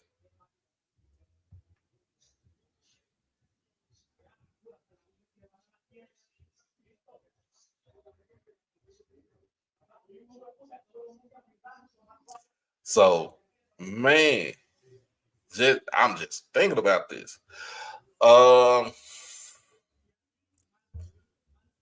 He said, speaking of Lincoln, Chris Bosh Lincoln team was a true pleasure watching that chat picture. Hey, hey, that team was loaded too. That team was loaded. We talking about Chris Bosh. Of course, he was the headline with Brian and Ryan Hopkins, the twins. Gary Flowers was small forward. Who's on that team? Chapman. Hey, Dr. Cavill, I got it. I got my Bible, my football Bible for Texas. I got it. I had to get it. And then it was a freshman named Byron Eaton who played football and basketball. That team was loaded. In fact, that team was really better than the team, that Lincoln team they had with Damian Walker. Way better than that team. Better than the Carlton Dixon team, too.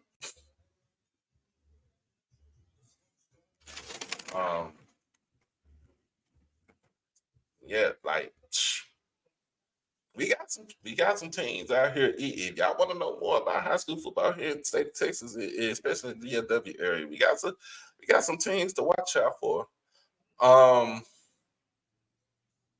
So coming up, like I said, we're gonna do some things for DFW high school football. And then the first game I pretty much gonna try to cover would be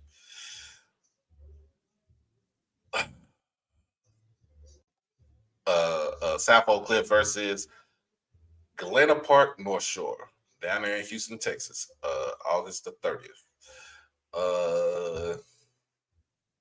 Quiet as kept Blaze Tiger was kicking butt too. Supposed to sound out as Oak Cliff. Thought I had kids on my team for a couple of years before getting used to seeing me all the time.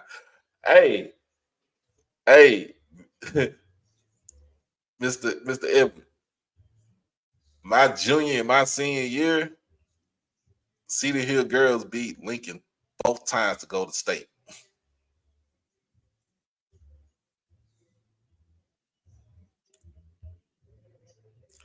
Oh no, not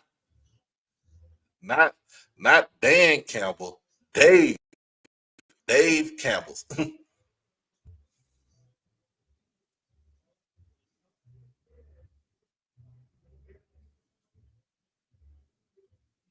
Oh no. Yeah, we're not gonna say anything bad about that because there's some teams in San Antonio like Cibolo Steel. Cibolo Steel? Schertz Clemens used to be a powerhouse in football, and Converse Judson is a powerhouse in football. And in fact, Converse Judson was the team that Carter played in the state championship game in 1988. Yeah. Now, San Antonio has some football players.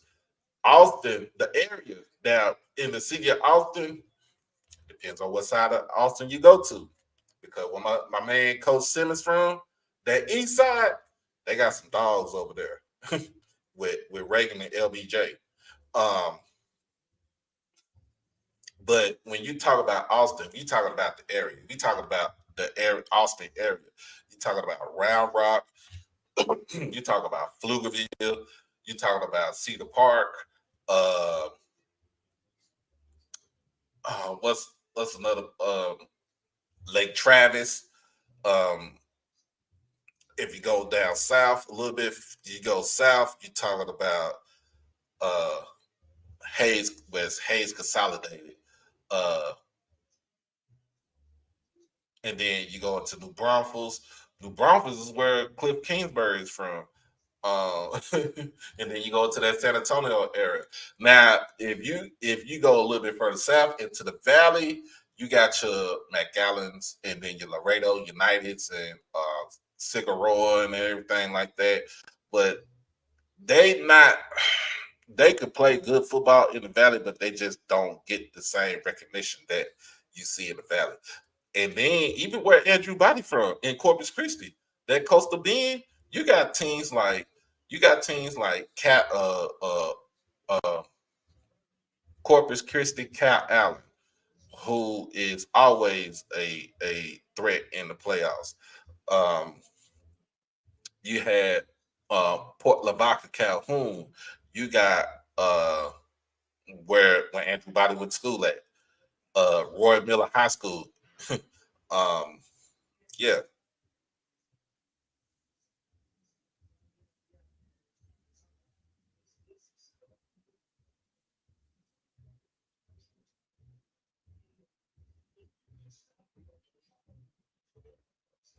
I get my man. Look, I've been getting Dave Campbell book ever since I was probably like a junior in high school. So it's synonymous with me. Uh,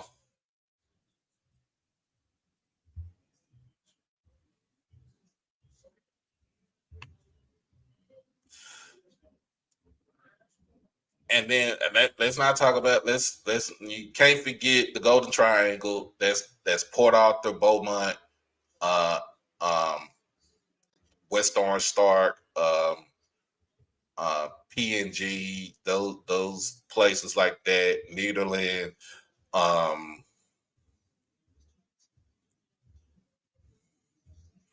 and then you got your Piney Woods, East Texas, what they call Beast Texas. Like you got your Longviews, you got your Marshalls, Kilgores, Gilmer, Carthage. You got a lot of that, and then you go out to the plains, South Plains. You got your Lubbocks, um, your Amarillos. Your schools from Amarillo, Wichita Falls, and then straight up West Texas. It's the El Paso area. Of course, you got all the El Paso schools out there. Yeah, it's a lot of them. Hey,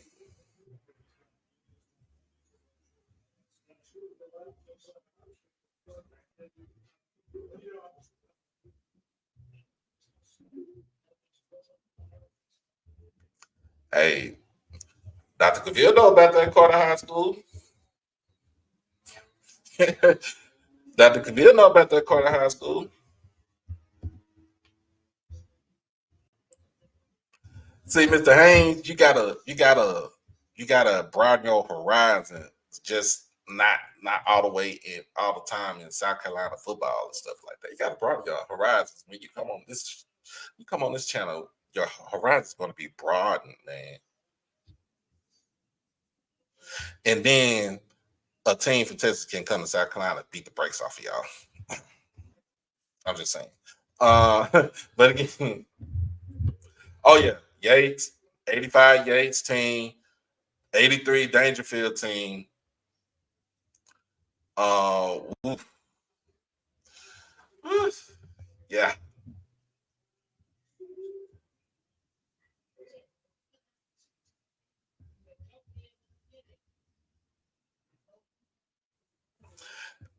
West Tech, man, but between Lee and Odessa Permian, it was between them two. It was between them two.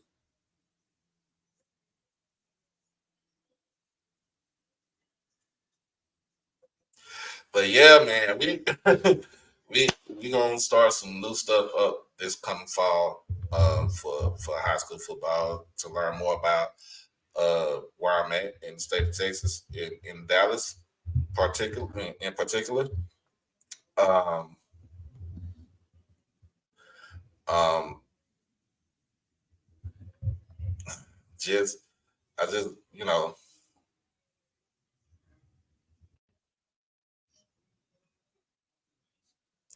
So we can talk about that. And then we got some, like again, tomorrow. We'll try to get my guy on here for SIAC football predictions and what they gonna do with Tuskegee and everything. We're gonna get into Tuskegee. He's gonna talk more about SIAC teams playing the SWAC. We're gonna get into a lot of that.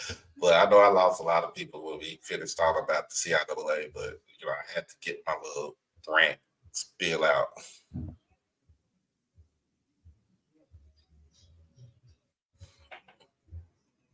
Mm.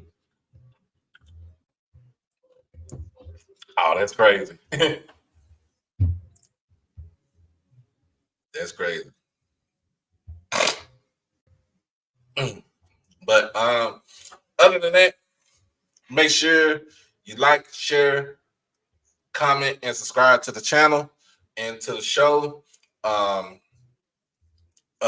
Again, shout out to EA for the $5 donation.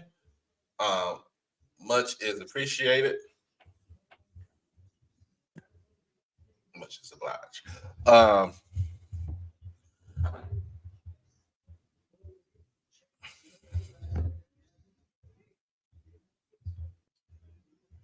Which Johnson we talking about? We talking about Snoop, or we talking about the daddy, Goree Johnson? Which one we talking about?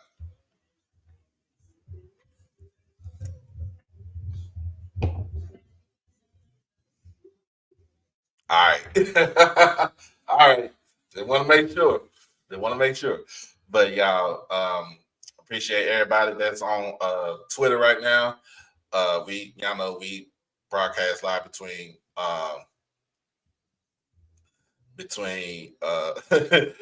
Twitter and YouTube. If you're on Twitter, man, make sure you hit that like button and hit that subscribe button on the YouTube channel. But from here at HBCU tonight, HBCU Overdrive, it's a blessing that y'all came over here to chill with me. And then for all the haters out there that got something to say, I just want to say, Man, fuck all you hoes. Fuck you and your mammy and your granny too.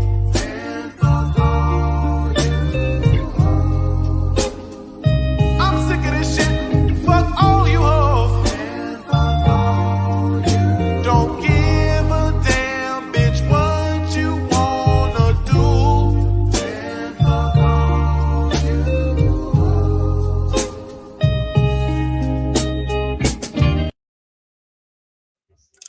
hey, that's just for the haters right there. But anyway, man, y'all be blessed. Y'all stay safe and hug your loved ones. And we'll see y'all tomorrow evening at 7 o'clock. All right. Peace.